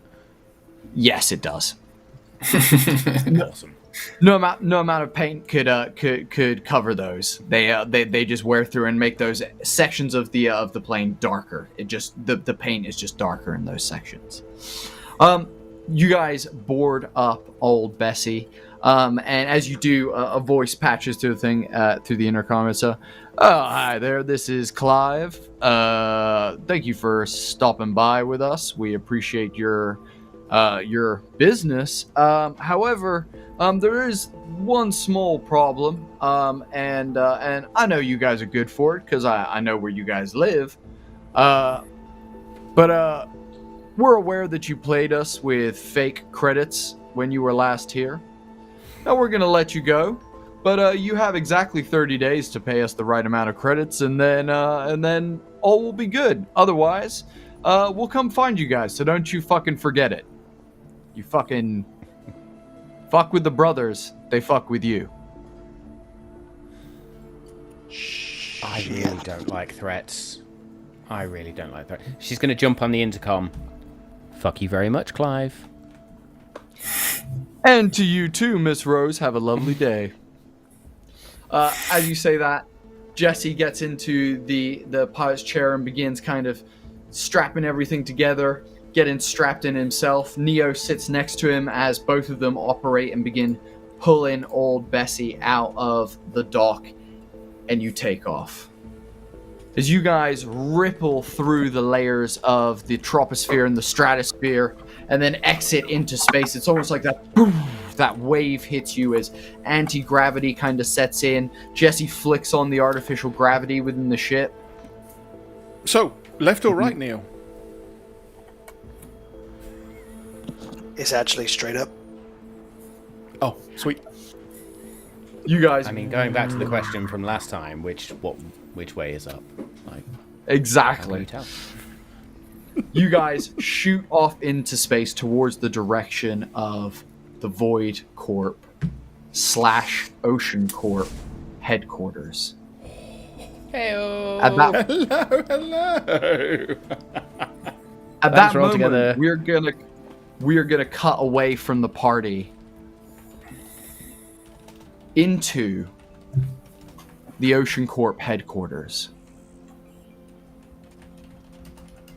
You can see these white, immaculate hallways lined with a single neon light that runs along their length, illuminating the passage.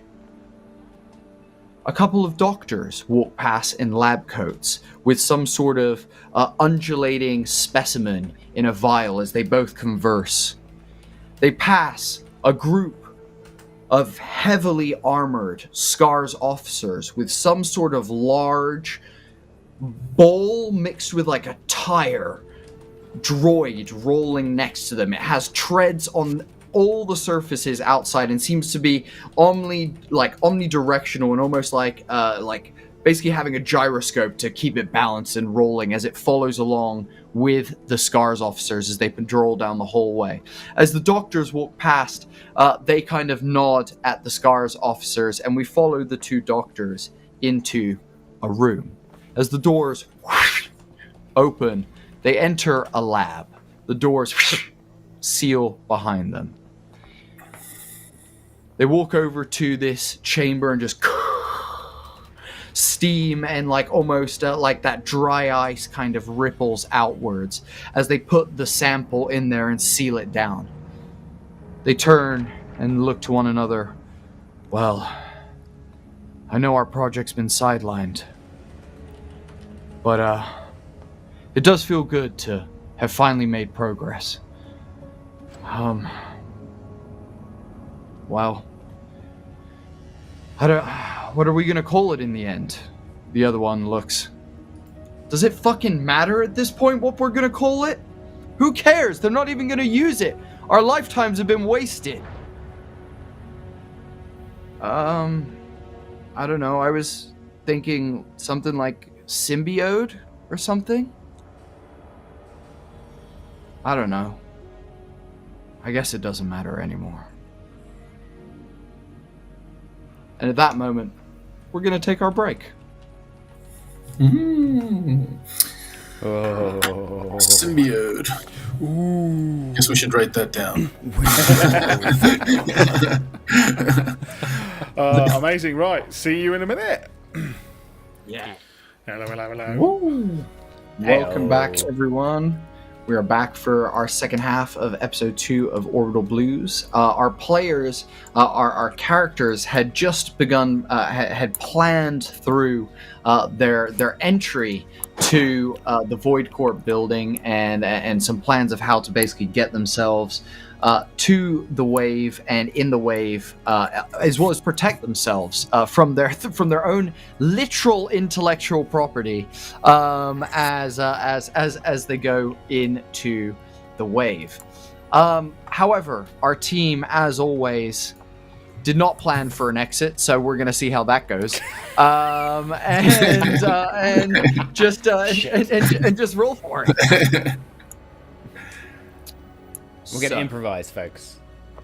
We are going to improvise. We've obviously assumed we're not getting out of the wave at any point. That's pretty much it. So, as you guys come drifting through the ether of the void, you can feel that kind of high-paced energy of being in zero space. You guys flicked into zero space. You flicked on that zero drive within a couple of minutes of clearing Earth's atmosphere, knowing that it would speed up your travel exponentially. You guys can all feel the rattle of old Bessie, though at this point that hum of energy flashing past, and that kind of vibration is almost like second nature. It's home to you guys, and lets you know in some ways that you guys are safe and you guys are moving, which, you know, if you're not moving, then it can't be that bad. So Not sure we're ever safe in this bucket of bolts. Hey, this is the best damn ship in the planet, in the universe. I'll have not a bad word said about her. She's my bucket of bolts. Plants a kiss on the metal. you guys exit zero space as you come to a slowed stop. Front thrusters engaging, just kind of pushing back against the energy you'd accumulated.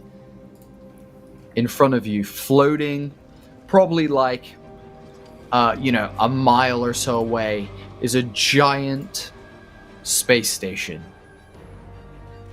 Like a spinning top, pointed at the tops and bottom, thick and wide in the middle.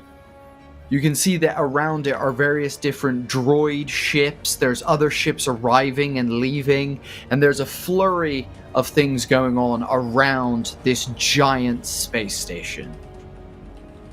It itself is the size of Mars Cinco, the chunk of Mars of which you guys, where you guys were residing in our last campaign. What's the approach, guys? How are you guys coming into this one? Hey, Neil, do we need to give some sort of like Roger 19 coming in for, Bay 3, or what do we need to do? When Solomon gave us the deets of what we got to do, did he give us any radio protocols for our approach for us to be able to dock? Of course he fucking didn't. So, do we go What about with stealth mode? technicians leading the call, or do we go with old Scar's protocols when docking? You said there was droid ships all around it, yeah? Yes. Can I hack one of the droid ships to see if I can nick their credentials? Hell yeah, you can.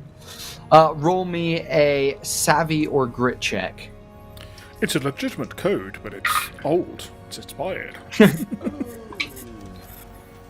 That's an 11. An 11, beautiful. With an 11, you manage to patch into one of the frequencies of one of these droid bots. You find out that it is actually a window cleaning bot. and is actually moving from window to window, just kind of squeegeeing and cleaning the outer surfaces of this space station. You can see that it's on window 239 of 1065 windows, and is hating its Monday morning. But it is working, and it is continue to do its job. Are you trying to essentially make your ship look like it is that droid, Matt? Is that the objective with stealing the credentials? I'm essentially trying to steal the credentials so that as we approach and dock, nobody thinks any of the wiser unless they are physically looking outside the ship. But in this day and age, I'm assuming everybody is just like, a screen, and head is planted on the screen. Love it. Love it. Awesome. Okay. Everyone on the ship Beautiful. is like the humans in Wall-E, and they're all just fucking floating about on chairs. Wally. So, as you kind of pull this label into your system, Matt, these credentials, Mother appears on the tannoy and goes, "Our ship is now registered as a 2256 window cleaning droid. We are clear for entry." I mean, that sounds about right as well, if I'm honest. Let's go clean some windows. Just clean some windows. Wait, are we saying that we're cleaning the windows when we get in there? No, we're technicians and scourge agents as soon as we're in. This is just to I thought we ensure we missed get to dock. part of the meeting. Yeah. I mean, 'Cause if you I'm wanna cleaning clean windows, wicked feel windows. free, but... Really? I pull out some spray. I'm just kind of spraying the inside On the inside. of old Bessie. Love it. If there's anything you Amazing. should be clearing, it's your browsing history, Really Jamie. good technique. You guys slowly drift towards this space station, and as it grows, almost like it's being zoomed in, like using a camera, you just see it just expand and expand until you are the ant, and it is the size of everything. It's all encompassing, as far as you can see left, as far as you can see right, as far as you can see up, and as far as you can see down. You can see You missed the Nick a Fury filter. moment. Exactly. As you guys watch these kind of droids drifting down towards one of these cargo bays, you can see that the door kind of just every now and then, and a droid, as it, and is opening and closing. Looks like a good enough entry point. There is, however, a place where you can see some ships docking round the corner as well. And if we want the credentials to hold up, we need to be going where the droids are going. Agreed. Amazing. Cool. Neo, I don't know if that's probably more your area of flying. That doorway looks a little tighter than the hangar bays. We saying Neo's used to getting in tight spaces. Damn right. Allow me, and I don't actually have knuckles to crack, so they play a cracking knuckle noise. And then Metallic I sit joint. myself. Yeah. Then I sit myself down, ready to bring it home. Amazing. So you begin using a combination of pedals and joysticks to kind of begin angling and drifting the ship towards that cargo bay. As you're coming in, it's a thread the needle situation. This ship is big compared to this doorway. Now you reckon if you get it at the right diagonal angle, you're going to be able to make it through this doorway, but it is going to take an absolutely perfect lineup from you, Neo, to nail this. So roll me a mobility check with old Bessie's mobility, which I believe is plus It's a 1. Yeah. Yeah. That's it, folks. This is where Arc 2 ends. There's little on the side of the ship. That's it. We just All the implode. technicians sit there and go, did somebody just go for a massive shit? Someone's running down the hallway like, oh, window cleaner 74's just crashed again. I rolled an 8. Rolled an 8. That is a pass. That is a pass.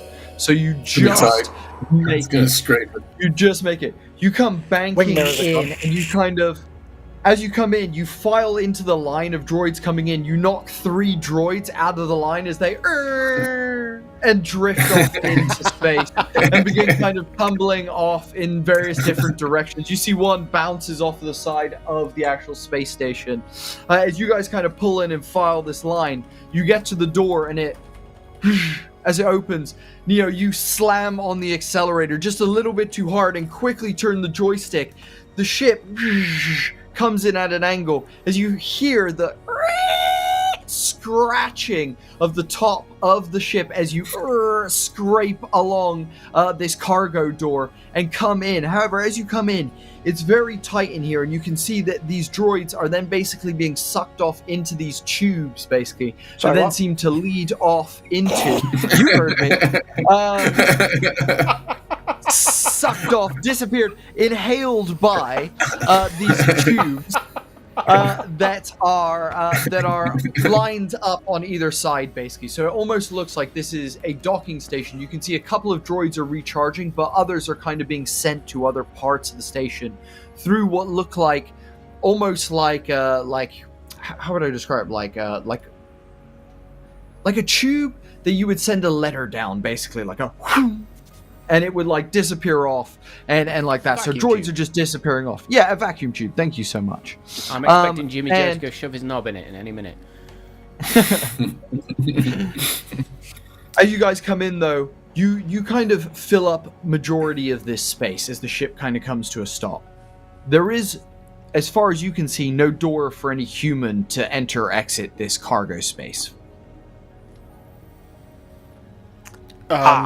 Jesse is looking around for whether there'll be like a maintenance hatch or something. Have we passed an airlock? That's the important question. No airlocks. However, there is 100%. Well, the outer door is an airlock, essentially.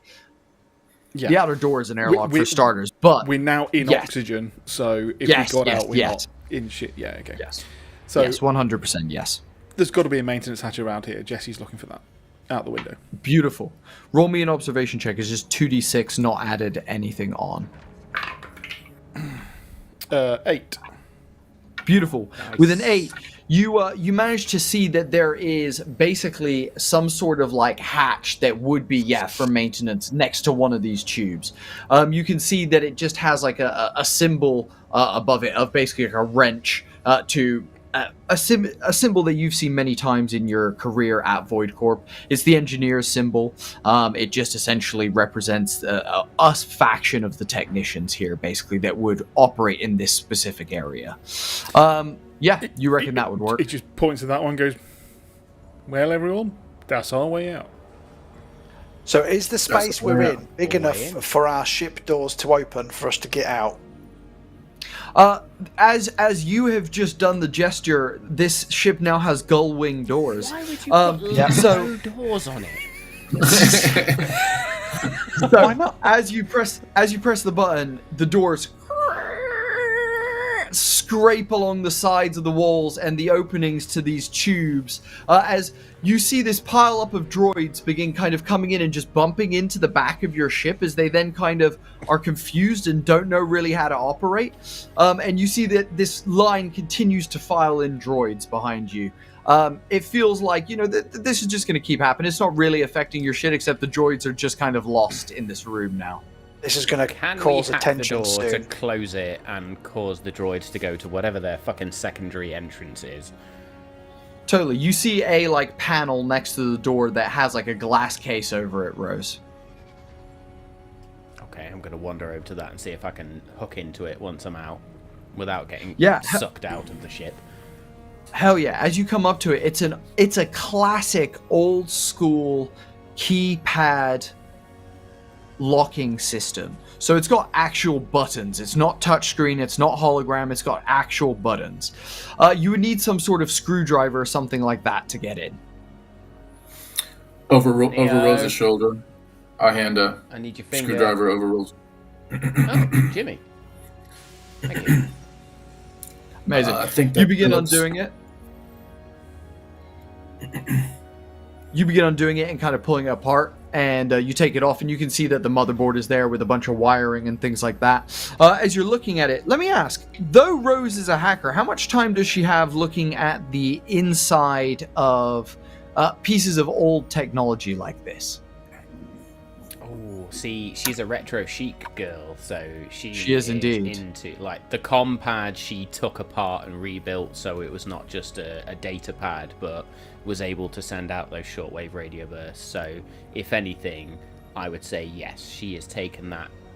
Yes, I'm a hacker and I can do the digital side of things, but you can't do digital unless you understand analog. So, yeah, she's been building the physical stuff and tinkering.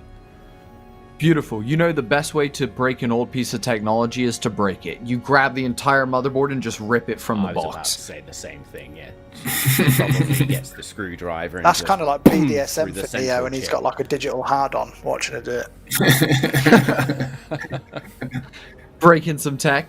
The doors slam shut. Every now and then you hear like almost the pistons whirring, almost as if they're trying to pull the door. It's almost like a and then nothing happens, basically. It's almost like something is now jamming it. Yeah, nicely done. Doors are locked. No more droids coming in. Look towards Neo. I knew Jim- hot stuff. Jimmy, give me a Chef's hand with kiss. this door. Give me a hand.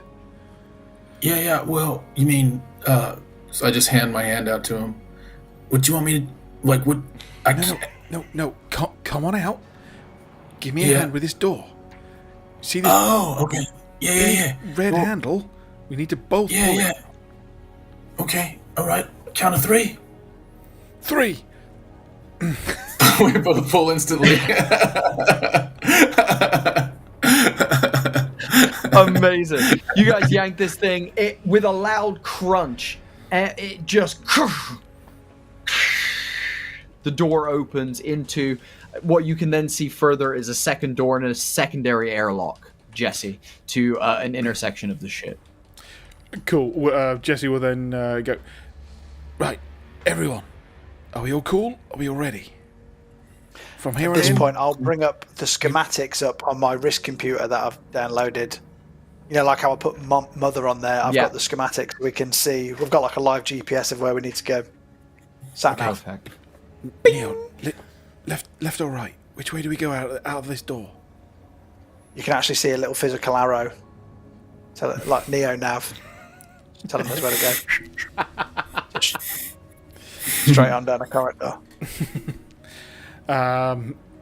Jesse will open the next airlock door. Actually, if we're in disguise, we just need to walk with purpose, right? Like we know where we're going. Once we get to We're the in main the bit, but getting out of the Yeah, we're in a maintenance getting at out the of the moment. droid bit, yeah. Yeah. So that's the point. You're just trying to get through that. Yep. So you open that secondary door and you kind of peer your head through, Jesse, to kind of see what's on the other side. What you can see is one of these like maintenance hallways, basically. They're kind of typically within walls and like hidden under floors and things like that. And you can see it's almost got like light thrown against the wall, separated by like grating, basically. And you can see like some vents and things like that. It's like low-level dark red lighting. It's purely there for Exactly. bare minimum vision sort of thing. Yeah. Exactly. But you can see like that kind of leads off to the right and the left. At the end of the left, there seems to be a doorway that leads out into an actual hallway. To the right, it leads round a corner into more maintenance hallway. We'll definitely go then towards what looks like to be the exit of these maintenance hallways then. And like, right, Beautiful. we'll walk out that way. However, I'm guessing at this point there probably would be a coded pad. A number pad for this door. So, when you come to this door, unlike the one by the door that Matt just experienced, that Rose just destroyed, this one is a key swipe door. It requires a plastic card to be swiped in the door to grant access to the main holes of the space station. Hey, This is it. Neo, go on. Oh fuck! When we did our hacking, we forgot to do a code to make it not set the alarms off. But we've got the distraction ready to go, haven't we? Instead. Fuck. So as soon as I swipe this key card, they're gonna think Solomon's here. So we need to then deploy the distraction. Look, I mean, we're in maintenance now. Are there any ports, any connections you can just, they're like unfiltered here? Because we haven't prepped for this keycard, we forgot about it. Do we just try and hack through the door now, or use the keycard? What do we How think? quickly could Rose or Neo run that hack to stop the alarm going off? I would say, how about we'll do this? Let's play a fun game. Let's play a fun game. So if you want to try and hack the door, what you're going to have to do is swipe the key card. That will then set off the silent alarm. However, you guys will have 30 actual seconds, and you guys have got to roll me 4 6s. Between us, You can or Just each? keep rolling until we get 4 6s.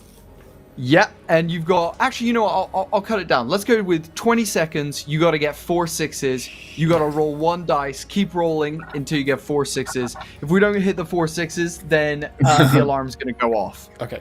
So that's just me and Rose. And we've got to get Yeah, 4 just 6s you and Rose. between us, or 4 6s each. Between us. So But each one of us has to get a 6. no. Or is it just It's just just Neo between and us. Rose because we're hacking? Yeah, I mean, if you all want to do it, fuck it. Yeah, let's make everyone do it. Yeah, you know what? Fuck it. Let's all do it. You got to get 4 6s between all of you. Okay. Let's run it. Okay, here we go. Right. 20 seconds to get 4 6s. So, an official roll counts as rolling it, seeing the result, stating the result out loud, picking up your dice, and re-rolling it. Got it? Okay. Right. There'll be a lot of noise for anybody on the podcast. Yes. 3, 2, 1, go. 4. Nope. 3, 6. I got 6. 4, 1, 2, Six. 4, 5, 3. 2, 2, 5, 2, 6. 1. Nice, 4. Beautiful. Stop. 16 seconds. Woo!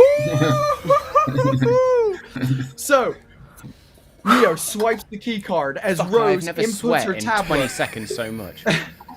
and began instantly typing away. You begin, as you type through, you get through the first barrier of security, and then what comes up is this almost like cube of dots, Matt. As you begin almost touching the dots and rotating the cube in specific ways, almost like a Rubik's Cube, but in digital space, you finally manage to get the right slot as then the alarm powers down. It's one of Nicely those capture done, ones. guys. Please select all the fire hydrants, and you've got to fucking press them and click continue to prove you're not a robot. The doors... Are you actually doing a Rubik's Cube in real life? I did it. It's fine. That's a good audio feature. The doors for the podcast, open Matt.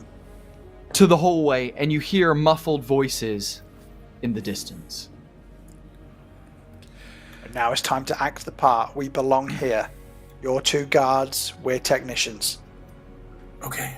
Chin up. How's the walk with scar looking? purpose. Is it hidden? park. Can anybody see it? Oops. You look glorious. Can't see a thing. Okay. I always Let's look do this, glorious. Uncle Jesse. What about the scar? Come on. Remember.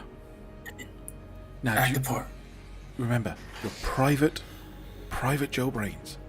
Private Joe Brains. Got it? Private brains. Yep. I got it. All right. All right. Let's... There's a I'm jive free. at Pro Brains coming out here. Well, hopefully we won't need to speak to anybody. Just nod. And I will bring the compad out at this point so it looks like I'm a technician as well, like full on. Perfect.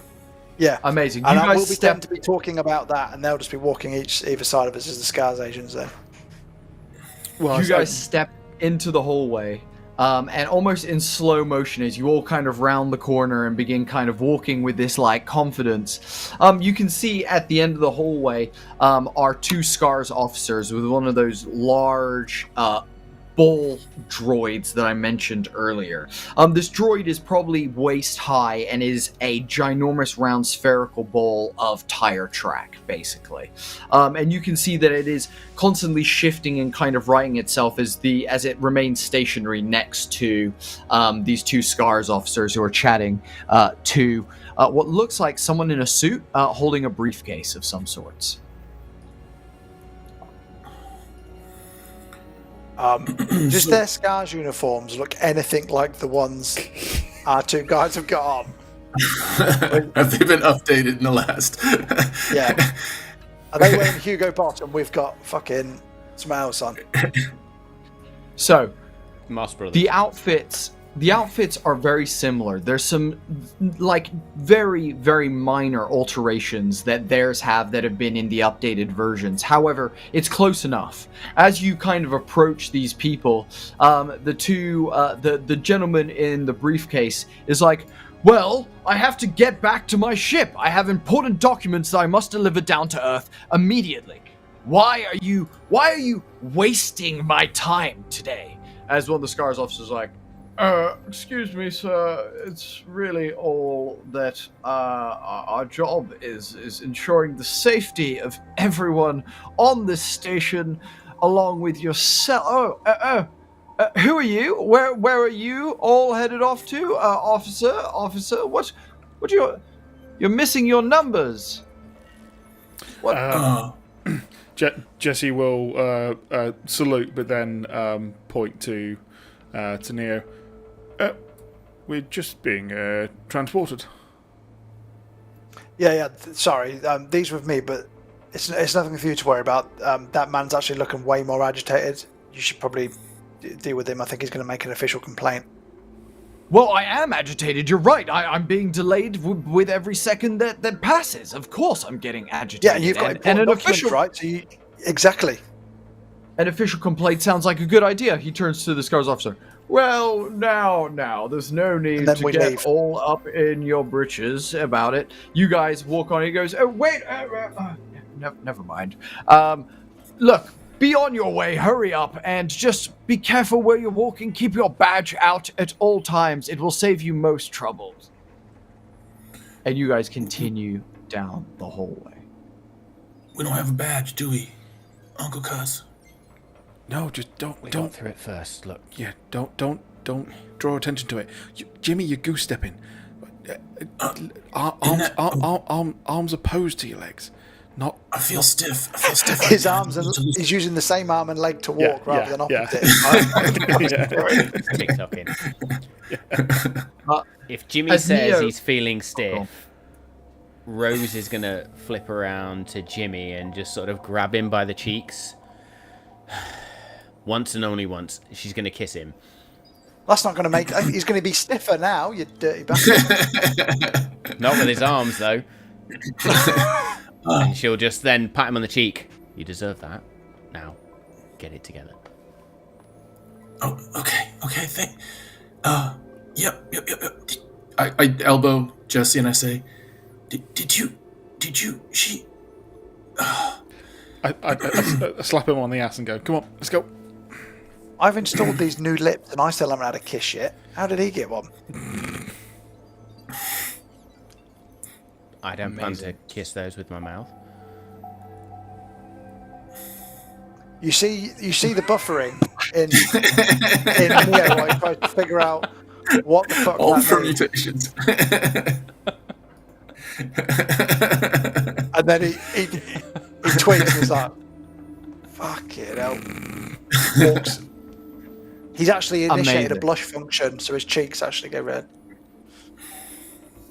You guys continue down the halls, and you can see as you're passing certain rooms, there seems to be a lot going on here. On this level alone, there's rooms that are labeled things like conference space. There's rooms that are labeled like experimentation room. There's rooms that are labeled like radiation, keep out unless you're wearing safety equipment. You know, it's all manner of things going on as you're kind of walking through this space. As you guys kind of round a corner, you hear some footsteps running up behind you. As you hear a voice go, "Hey! Hey, Jesse! Jesse! Jesse! Keep walking, Is that you? Keep walking. Keep walking. Hey, and you hear him. Oh, sorry, ma'am. Excuse me. Can you get out your way? And he pushes a technician who stepped into the hole out of his way. Jesse, is that you? It's me, Kyle. It's Kyle, buddy. Jesse turns around like, sorry, do I know you? It's me, Kyle. We trained together. You used to be in the same squad as me until you got. Yeah. Wait. How are you here? Weren't you on the run? Can Jesse look around for is there just an open little side room, like a little chill room that's just empty? Janitor's closet. We can show him. Just like is it, with all these rooms that we've been passing, are we really close to just an empty room sort of thing? Yeah, I would say that. Yeah, sure. There's a what you can see is a room that says 3rd floor break room, and in there is a small room, and there's no one in the break rooms currently. There's some sofas lining the walls, a shitty vending machine, along with like a small machine to make tea and coffee. Cool. And is this person wearing what would be an obvious number that we were told that we weren't wearing? As in, so he is wearing a Scars. He's wearing a full Scars outfit. The little Velcro patch. I was going to say, has he got the Velcro patch? Is he got like a lanyard? What's his identification that we don't have? Totally. He has a strip of numbers here with a name above it, basically, that says K. Drexler. Next to it, and a number underneath it as well. He's wearing full armor-plated stuff. He has a blaster rifle on his hip, helmet, the 9s, and he's like, Jesse, we trained together during our recruitment. I'm sorry, man. I've been working in so many other companies. I ended up on a private little shindig with these with these guys. Yeah, hey, and he kind of just grabs sort of leads him from with his hand on his back and just sort of leads him into this then quiet room. He's going, no, I've just been doing these private things. I'm so sorry, I forgot. As soon as he gets in there, he wants to put this guy in a stranglehold. Oh, beautiful. Okay, Rhodes cool. also has a stun gun held. I'm gonna say. But yeah, as he's kind of leading him in and chatting and talking all this nonsense he wants to do, roll in, and then because obviously he's got all this armor on, but he's got a Jesse always knew that it was a problem. They were not built for CQB, so he knows that he can just put this guy in a stranglehold and just drop him to the floor within 10 seconds. Beautiful, awesome. Okay, give me a muscle check with upper hand. Matt, Danny, and Tom, as Jesse disappears into this room with this figure, another Scars officer with one of those circular droids appears around the corner. He's like, well, where did he go? Kyle? What? Have you seen an officer around here? Actually, yeah, I did see a guy with a... Kyle just ran down to the bathroom. As you all point in he was- different directions. As you all literally fucking pointed in different directions. Yeah, he was screaming something about intestinal discomfort, burning. Oh yeah, sorry, Can't I'm hold getting it in, turned can't around. hold The it in, bathroom's not something that like way, that. is it? It's whatever way Yeah. Neo pointed. I think we got Yeah, an explosive wherever the diarrhea bathroom is. situation.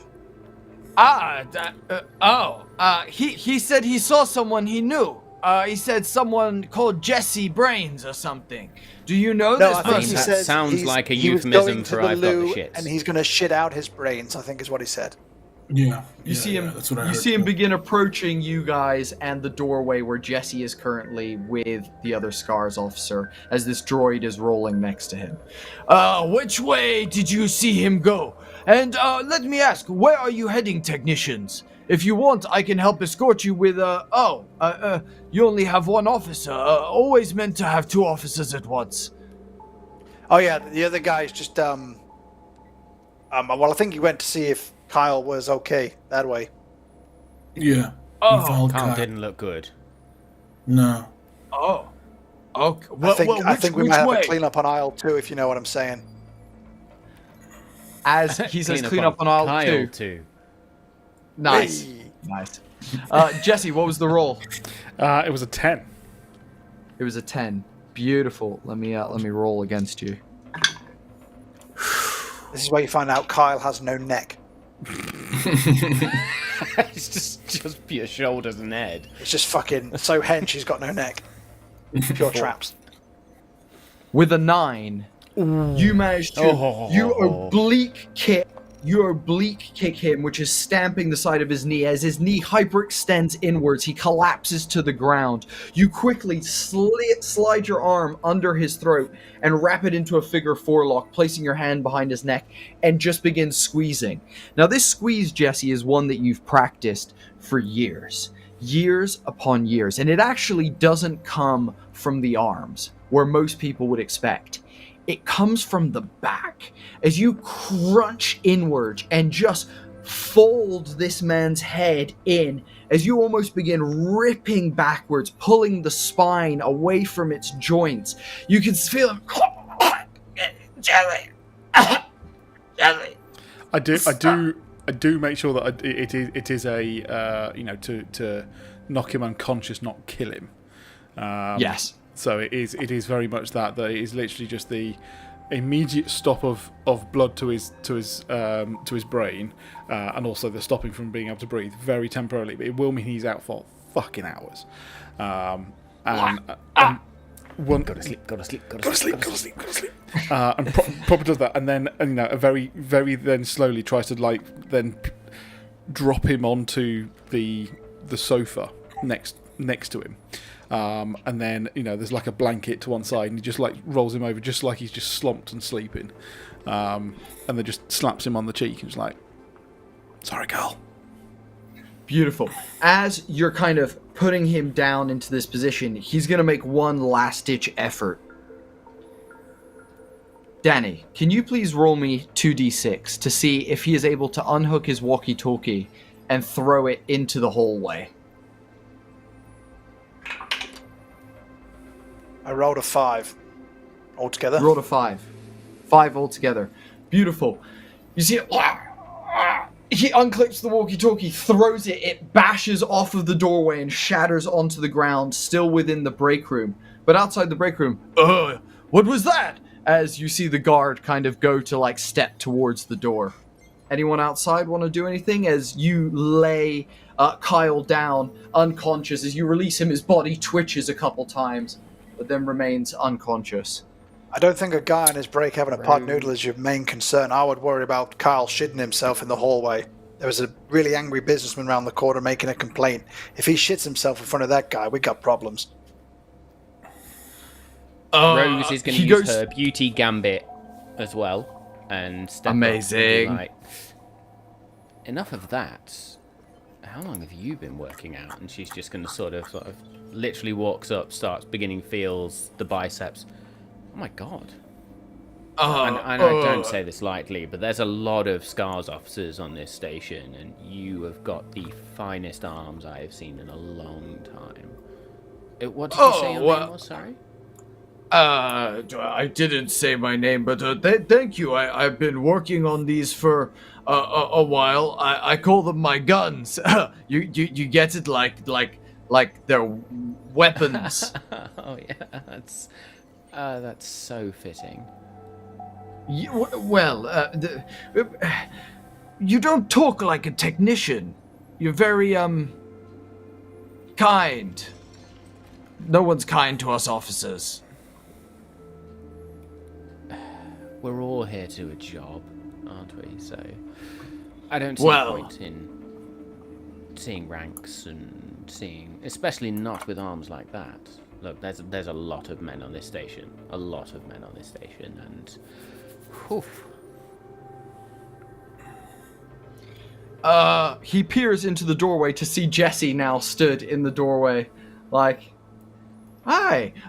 Hello, officer. Are you with these technicians? Oh yeah. No, I'm with this lad. Yeah, sure. Have you finished now? We really need to be going. Come on. And then I'll usher you as if I'm annoyed that you took so long in the break room. Can I? One technician do I need to roll for anything for basically? Can I take I'm not going to stick it on, but can I take this Kyle's number? You take it fine. You take it totally fine. I take it, but I don't obviously put it on because I know what's happening outside. So I just like put it in my pocket for a minute, and I walk out like, so which way are we going, guys? After you, and then we'll just lead on. But we'll then, once out of eye shot, we'll then stick it on. So it's like, right, I've got a number on now. Have a good day. Excuse me, lady. What floor do you live? Shit. How much does Rose remember of the schematic now to understand where the dorms are? Dude, I think that's for you to decide, homie. How much do you think Rose was paying attention during the planning stage? I mean, there was 2 days with this schematic, and she's not one to miss out on details, so I imagine she would be there like, yeah, okay, this floor and around here, like, where most of the female technicians live. Maybe I come find you tonight and we go for meal in a fancy top floor cafeteria. I've saved up points. Why don't I meet you there about 8:30 and then you can show me a good time? Oh, yeah. Sounds good. I'll go find Kyle. Have a good day. Sorry for interrupting. And you see him turn around and kind of pat the droid. As he turns around, the droid kind of stops in front of you guys for a second, shifting ever so slightly, and then rolling after him.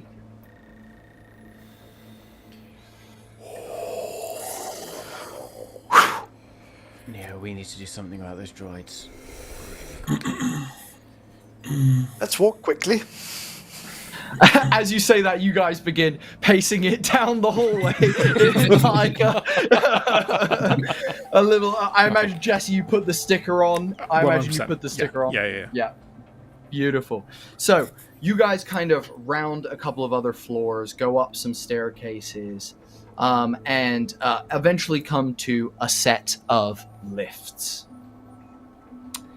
As the doors open, you can see that the lift is full with a couple of people.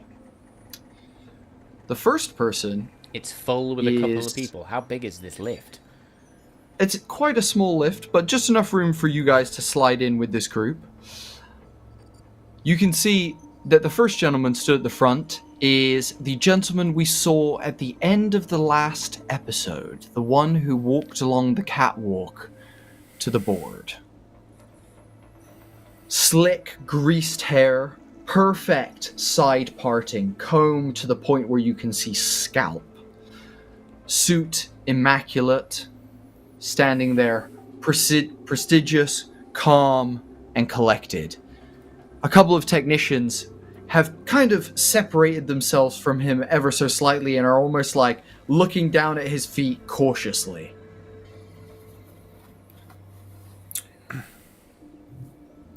We'll follow suit and do what the other technicians have done, and don't make eye contact, head down, head to the back of the elevator.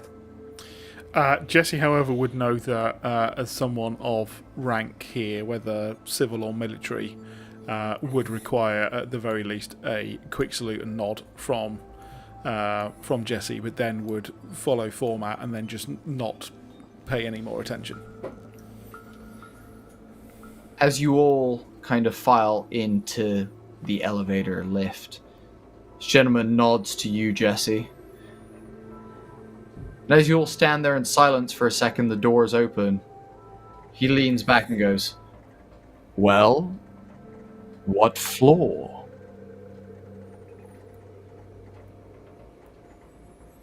Jesse then looks at Neo.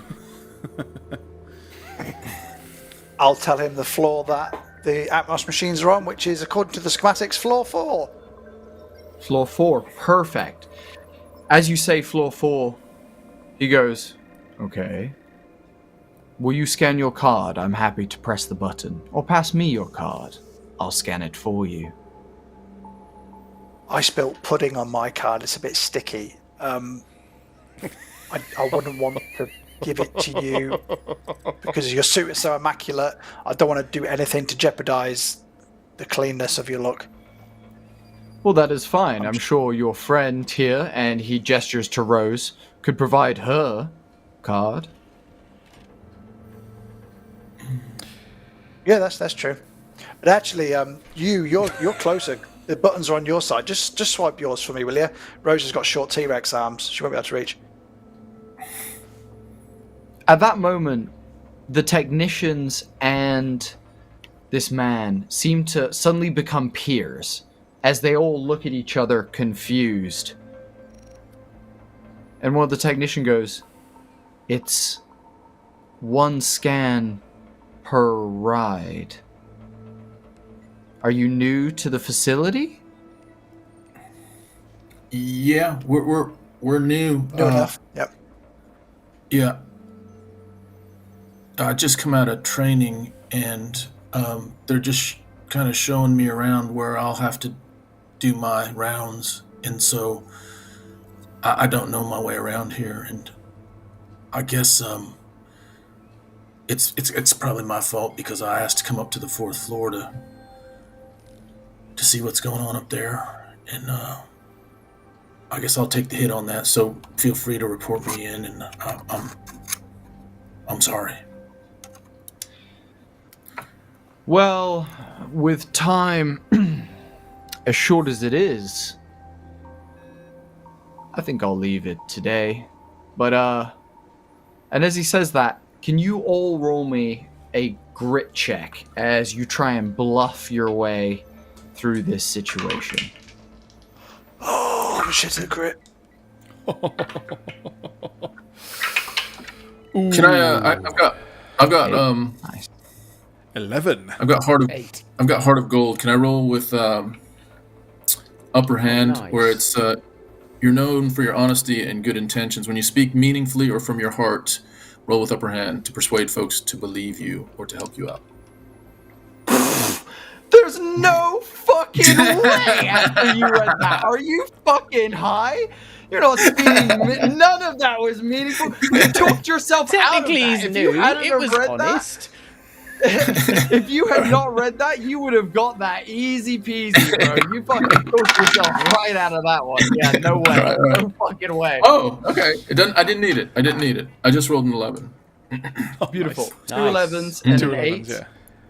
Neo. Danny? I don't want to talk about it. Was it 2 I rolled a ones? 4. I rolled a 4, but I'm going to expend a heart, right? Okay. Cool. Okay. I'd like to think, therefore, that the fact that Jesse was prim and proper in his sort of army stance and just not getting involved weirdly was helpful, because he was just,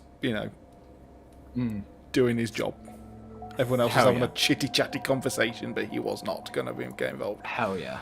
Hell yeah. And imagine Rose Cool. is just too embedded in her comm pad at this point, like a true technician, just scrolling through code and typing away and ignoring everything around her. So he'll look, well, I'm headed to floor 4 anyway myself. So you're lucky. Next time, ensure that you scan your pass so that you can use the elevators. And he presses the button number 4. And the doors. Thank you, sir. Do the other They technicians call me have Zach. their passes like hanging on a little belt lanyard type thing or anything like that? Yeah, I would say they both do. Yeah, I would say they both do for sure. Can I try and sneak one? Yeah, buddy. Hell yeah, dude. Roll me a grit check or a savvy check, whichever you'd prefer. And because you're And being try- creative, you can do it with upper hand. You can do it with upper hand, man. Oh, Are you stealing 2, right? Love it. 1 for each of us. I was only going for 1, but because we've already Well, got one, and there technically we go, the there's- STARS officers don't need them, but There we go. Mine sets off alarms. that's a 12. That's a Ooh. 12. I've got Beautiful. a 6 and a 4 on the dice, plus 2 for my savvy. Come on. With a 12, as the lift, ding, ding, and then it arrives at floor 4, it jolts to a halt. At that moment, Rose, you bump into Yeah, nice. You bump into the technician, and with a quick swipe of the hand, unclip the card and slide it into your pocket. The man gestures in front of him and goes, "Please, before you." So if you're before us, that means you leave first, right? If you said before you, that Glad means Danny you and leave. I are on the same wavelength. Oh, before. No, please leave before me, but it's all right. I'll step out. And he'll be like, "My brain's frazzled. End of it all and everything. You know, it's quite a lot to take on." Anyway, you see him walk out, turn on his heels to face you all. Good day. And he walks down the hall as you see him pull back his sleeve and begin talking into a watch on his wrist. Does he go the way we need to go? Looking at my Neo nav. No, he does not. He goes the opposite direction. I will usher everyone out of the elevator and fuck off stage right. Beautiful. You guys exit out. Short range radio burst. What, Is him it- is doing it- the... Him doing the Oh, watch, it's- was that short range radio burst? As in an EMP vibe. No. It was his communication, like short range radio sort Yes. of A thing. walkie-talkie was. type stuff. I.e., Yes, could we yes, it was. eavesdrop on what the fuck has just been said? Yes, indeed you could if you wanted to. Yeah. Yeah? Beautiful. Okay. So as you guys exit the elevator, the two other technicians stay in as the lift continues upwards to other floors. You guys head down to the right. You know that the lab is just at the end of this hall. Matt, roll me a savvy check as you try and hack into Zach Come on, Matt. Gladius's wrist device. It's an 11. Good rolls tonight. Hold on, I'm a fucking winner tonight. Doing all right. Take you to the craps table, my friend. As you do that, you do this awesome thing on your comms tablet, Matt, where you press your finger on the tablet and a little like almost like beacon like emanates outwards from under your finger. You then place your finger to your ear, and your finger then acts as an earphone as you place it to your ear listening. And you hear him be like, "Yeah, something's not right. They didn't have passes. They weren't willing to scan it. Just as a precaution, we can't have anything ruining this. Check them out. They're headed down the east wing toward the laboratories." Okay, we've been made. We need to dress this up. Either dress it up, or we need to get the distraction out really quick. The whole passes thing didn't fly. That being said, we now have two. Do distraction thing. Find a port. I think it's time for Jesse, Jimmy ass on fire. Yeah. You want me to really do it, or but we planned it. We did it already, didn't we? Or I can, as I'm kind of like unbuttoning my my trousers. No, put them like, back on. the video, Jimmy, not the video. Okay, yeah. And I my pull out. location. I pull out a little card, and I take it out of its sealed box, and I hand it over to Neo. Here you go. Thank you. And then I will head over to where the CCTV is in the corner of the corridor, get into the blind spot, and then just stick it in the back, and then it'll auto download. It's just a plug and play thing, so it'll install the software that it needs to do, and it'll play it, and it'll do it in the direction opposite end of the building. Hell yeah. The security of this base is total shite, I'm just going to call out. So, as you input this chip into the bottom of the camera, and it begins downloading into their mainframe and system, Matt, you couldn't have been more wrong in your entire life. Not only does it activate a protocol that informs it that something has been embedded into the system, we cut into a room with what I would describe as a sea of monitors on a wall. Just this rippling, ever-changing, just extended display as two rotund gentlemen sit in armchairs, one eating a donut and the other one picking at his nail. And one goes, "You know, I'm really tired of sitting in this chair. I'd really like a little bit more exercise in my life. You know, the other officers are always walking and, like, they always bully me about their, like, step counters and stuff. And, like, you know, I just really like to, like, have some steps on my counter. I only really get, like, 1,000 a day." The other one looks at him and goes, "I know what you mean. It's real sad. But I'm gonna be honest, the donuts are worth it." Oh, yeah. Was that Sylvester Stallone? What's up? What's that? As he looks down at the console and there's a blinking red light. As he presses the button, all the monitors, like scales, change to a singular feed that displays a young Jimmy, ass alight on flames, running down a hallway, screeching as an explosion ripples outwards and just completely floods the hallways. You see this man just freeze. The other one drops the donut.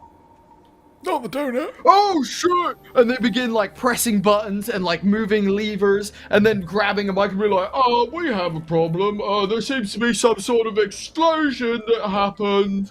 And it's just absolute chaos in this room. As we say that, you guys come to a door that says lab on it. It has a key swipe. Beep, beep, boop. Amazing. The door's open. Jesse stands one side and just motions for Jimmy to stand the other side while they swipe, just so that we look like we're guarding the door.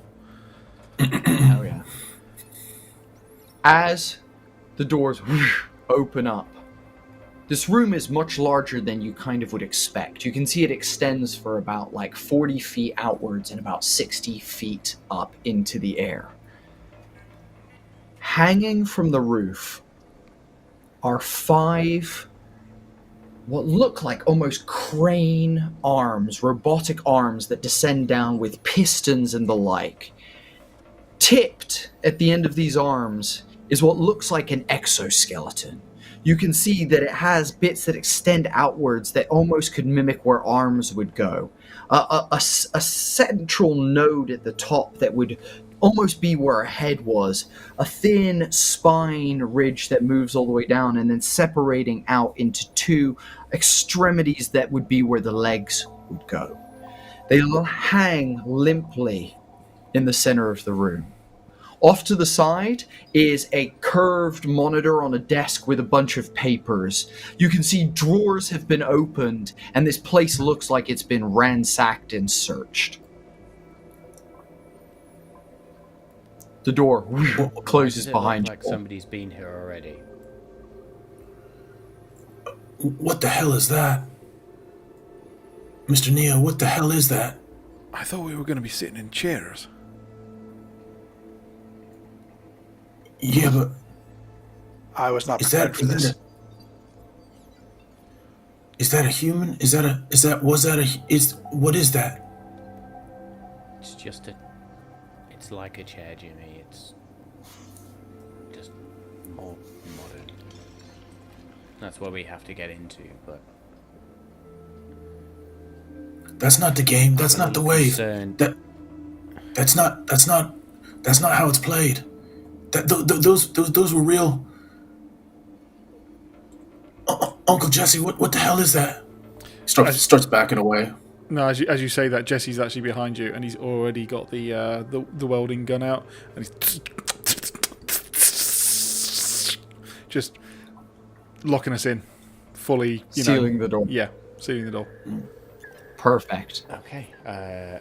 Welding rather than hacking, but okay. Rose is gonna go and just see if are there any papers that might indicate whatever somebody was either trying to escape with or looking for in ransacking this room. Yeah, totally. So as you come to this desk, you can see that the terminal, the PC, is still active and still functions. The paper strewn across the desk looks like someone came in here and was rifling through stuff, but it doesn't seem like anything is missing. There's no like pages that are missing of anything. There's nothing that is like loose or torn or anything like that. No perforated like edges or anything like that. However, you do notice one thing. As you open one of the drawers that was a crack open anyway, you can see a box with a chip slot and no chip. This is Solomon's lab. As she says that, Jesse, you snap back to that flashback of looking into that room, and you remember that hallway that you just walked down. That man sat there. That must have been him. This is the lab. This is it. Get to the end and just throw the now discarded gun on the welding gun on the floor and just go. This was Solomon's lab. This was it. I walked down the other corridor. Looked straight into this. It didn't look like this. It didn't have that before. Does that mean he took what he needed to take? I'm going to get tracked. Rose will point to Jimmy and sort of hold up the empty chip box. We've got it. It's here. Yeah, but what about the? Do we have the chip that goes in that? Neo, as Rose pull holds out up the box box. that I've locked it in. Yeah. I've got the box. I'll open it up and I won't touch it, but I'll hold it next to me. Like, yeah, that's the one. And I'll close the lid back up, sharpish, lock it back up. Wait, is that the virus, or does that thing let us into the wave? What is That's that? the virus. That's the virus chip. We need to plug ourselves into those machines over there, and the mission starts proper. Do we need to hide this room? I've blocked us in, but The chip that we installed into the camera, does that also run the program to hide this room, or do we need to do that separate? You would need to do that from this terminal specifically. Okay, we'll start that. Me and Rose will start that then. Awesome. Because you guys did some stuff in prep and you kind of knew the code that you were coming in with this, you brought some stuff with you guys from that prep that you guys did at 16-bit. You're able to easily hack into the system and essentially make this a blind spot. What it means is the room still exists on like the radar for the scars, but it's now essentially a blind spot. The last thing that this room will have logged will be the key pass of the technician that Rose stole the key pass from. That woman's name, which is Maria, basically. So that will be the last thing that was on the like history file for it. I've got your picture. I'm coming with you. Dear Maria. What a tune. Yeah. I knew somebody couldn't resist finishing it. Jesse will start taking his overcoat, his shirt, like army shirt off. Underneath he's got a tank top on, and he's going to start walking over to one of these machines thinking that they're going to have to get strapped into it. Awesome. As you get closer, you step up and you can see there's two like almost divots, almost like sunken sections of floor that are shaped in the shape of feet. As you go to like get closer, you can see as you lift your foot above one, the ground actually shifts, almost like it's made of nanobots, to begin forming the exact size of your foot, Jesse. Jesse will therefore look over and go, "Are we getting in these?" Uncle Cousin, well, why don't I go first?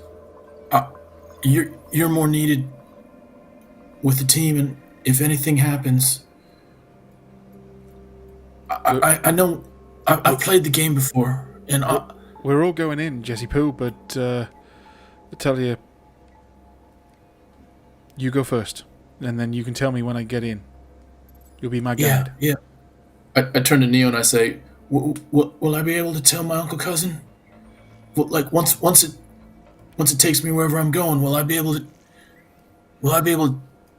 to message y'all? I have no idea. But all I know is you going in first is a smart move. You got this, bunny.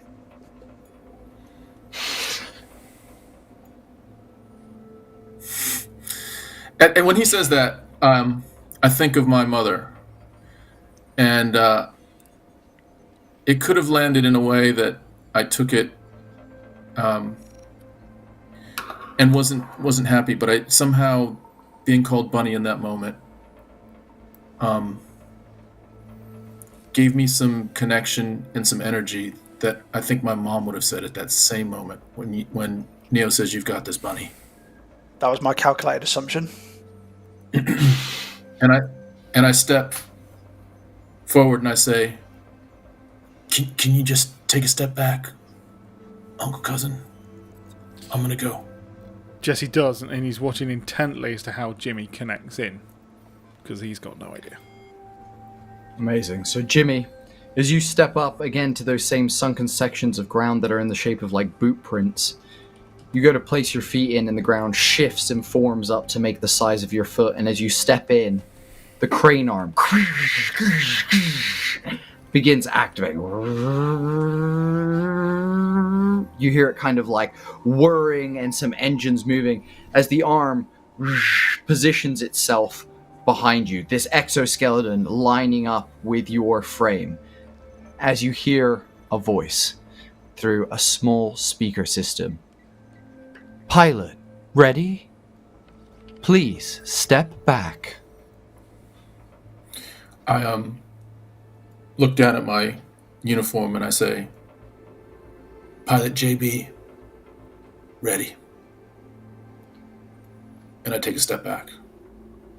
As you step back, a moment before you connect with the metal of this exoskeleton, at the various joint points of the body, so wrists, elbows, shoulders, vertebra, spine connecting to the skull, hips, knees, and ankles, large needles protrude outwards, and as you step back, you impale yourself on these spikes. Do I feel anything? It's excruciating.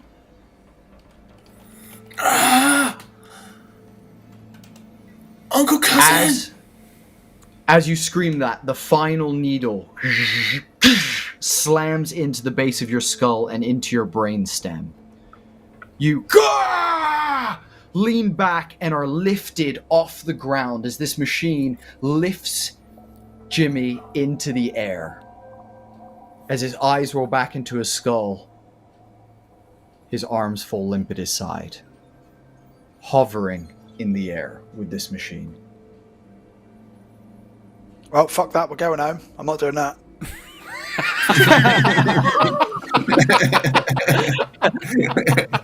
Leave him here. Abort.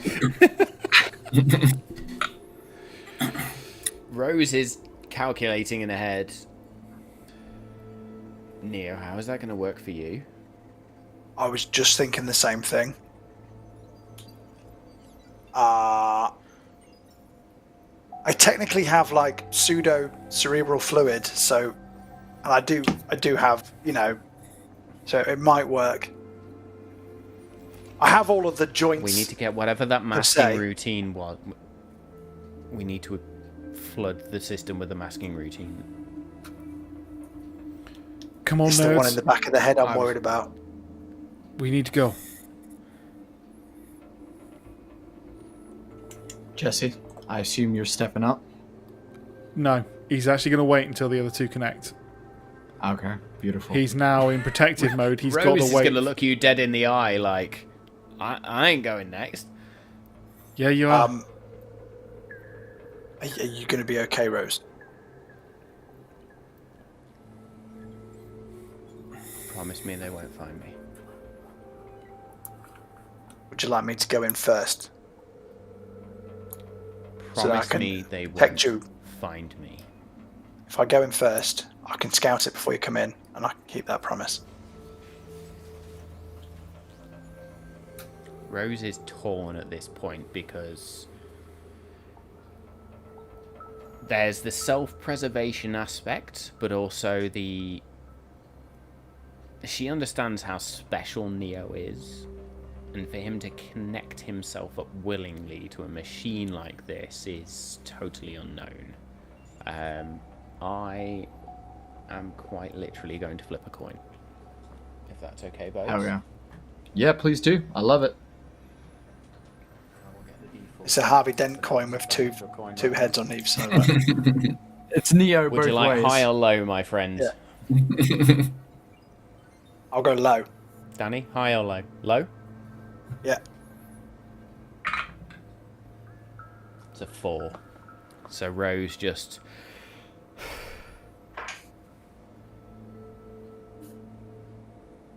You made me a promise, now keep it. And she is, without any response, is going to rush up to the next block, the next set of footsteps, and just steps into it and throws herself backwards and just winces and tenses up for that pain.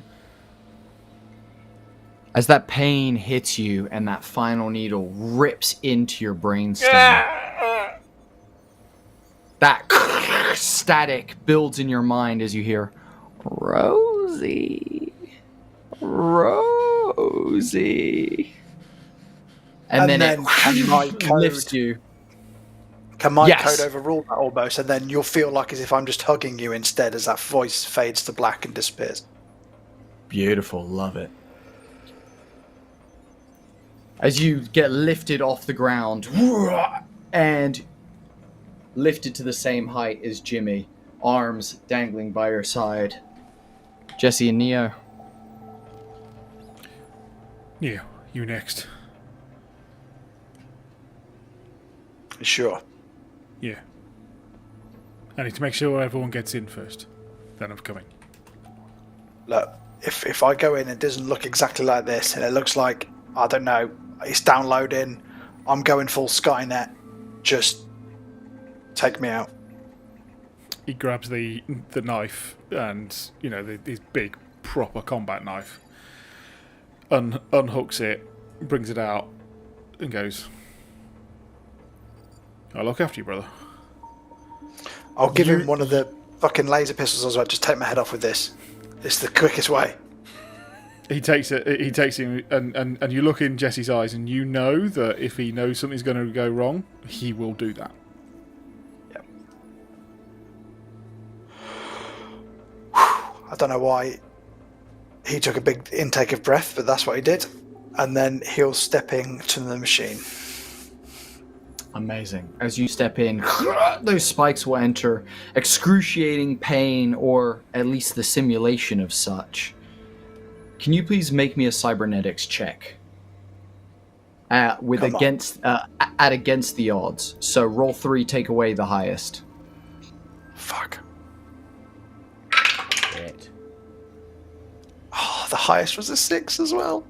But I still rolled 8 overall. 8 overall. Beautiful.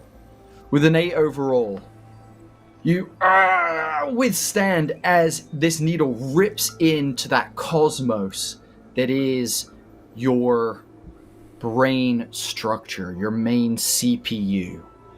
It's this gorgeous undulating fluid that was invented by your mother and Laz. And as that needle bursts into it, you feel light. Like all the weight has been lifted from you for a second. And then you get lifted off the ground as well to the height of the others. Neo, can you slide your cybernetics down 1, please? Yeah. Luckily, I'm back on 0. Through that whole time, there was basically the laser pistol was aimed straight at the bottom of his spinal cord. with Nice. insane precision. But as he gets lifted up and then holds it for a couple of seconds and nothing else, he's now in exactly the same position as the other two.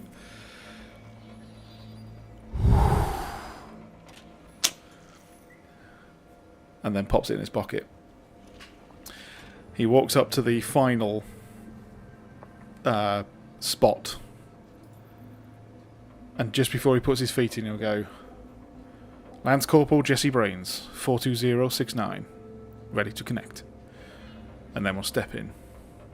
Beautiful. As you step back, that pain as they penetrate into your brain stem as you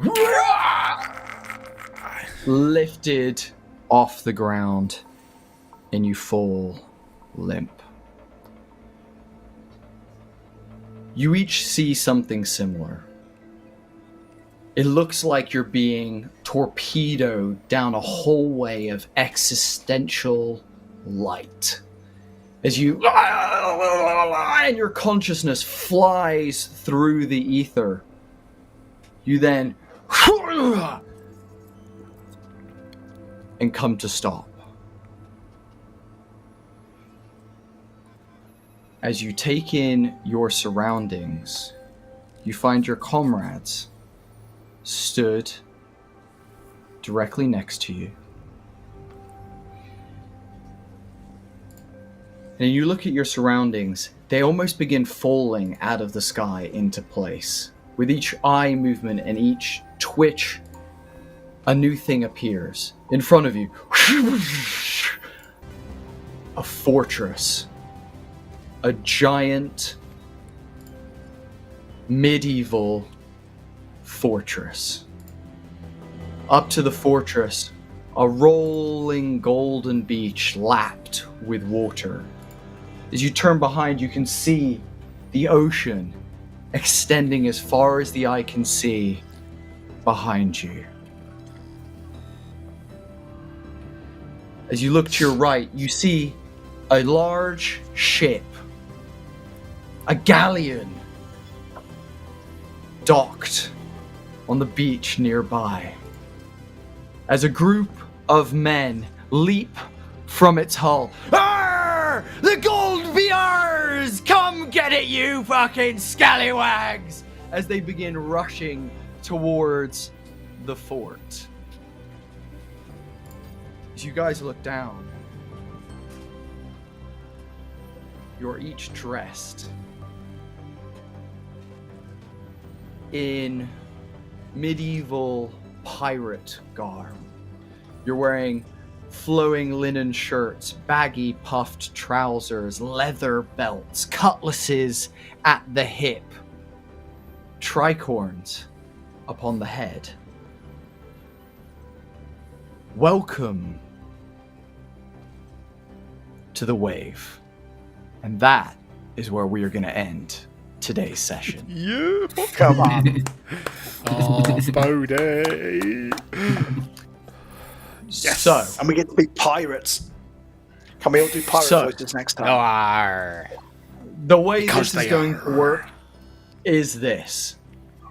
We are officially switching system Oh, going shit. into this next episode.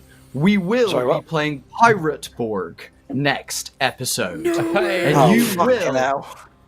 You will be creating your own Pirate Board characters. You're going to do this between this session and the next. It is completely randomized. I would like you guys to use the roll tables that are provided in Pirate Board, and I would like you to completely randomize your characters.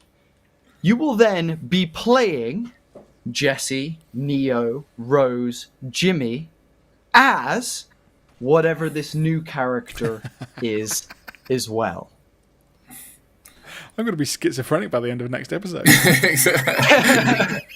Tom playing Jesse playing playing Jimmy playing the character. Okay. I'm a I got dude it. playing another dude playing another I'm a dude. dude disguised as a dude. This playing is another dude. Inception to its nth degree. Yeah. So we will be making Pirate Board characters, and we will be searching for the dungeon in the fortress to plant the virus chip. Damn. So, Thank you, everyone, so much for watching this episode of Molten Magic Orbital Blues Arc 2, Episode 2, switching it up with a system change. Guys, anything you want to say before we ring it out? Well done, Bodhi. Well done. Well done. Absolutely love that one. I have been... The moment I knew we were jumping into the virtual system, I had that feeling of Bodhi's going to hit us with some fucking curveball here. I've never, ever been so nervous on a TTRPG in my life, so well done, my friend. I really hope stuff. that you know, the virus is now, you know, I don't know what it is, but I'm just imagining Captain Jack Sparrow. I'm just imagining Captain Jack Sparrow, and he's going, no, much more better. It's a drawing of a key. Just us running down the beach. My takeaway is, no matter what system, no matter what characters, whether that's the DM or a character or what, why do we always end up having characters with sexual tension between each other? It's the way it's got to be. It's the way it's got to be. Because people Danny's spend telling you time something fall in love about with real each other. life, and I know I'm married, my friend, but you can keep dreaming. Shotgun not receiving, that's all I'll say.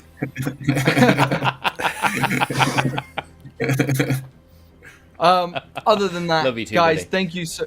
thank you so much for watching Orbital Blues. Guys, what an exceptional cast we've had tonight, doing awesome stuff, bringing some great RP and everything. Thank you for having me back in the GMC, guys. I was a little bit rusty. I got some of that ring rust off in that first half. I'm feeling a little bit better coming into this next one. So, yeah, guys, super The fact that appreciate we it. got married 3 or 4 times on the way to the lab was like, fucking hell, we're not even going to make it to the lab.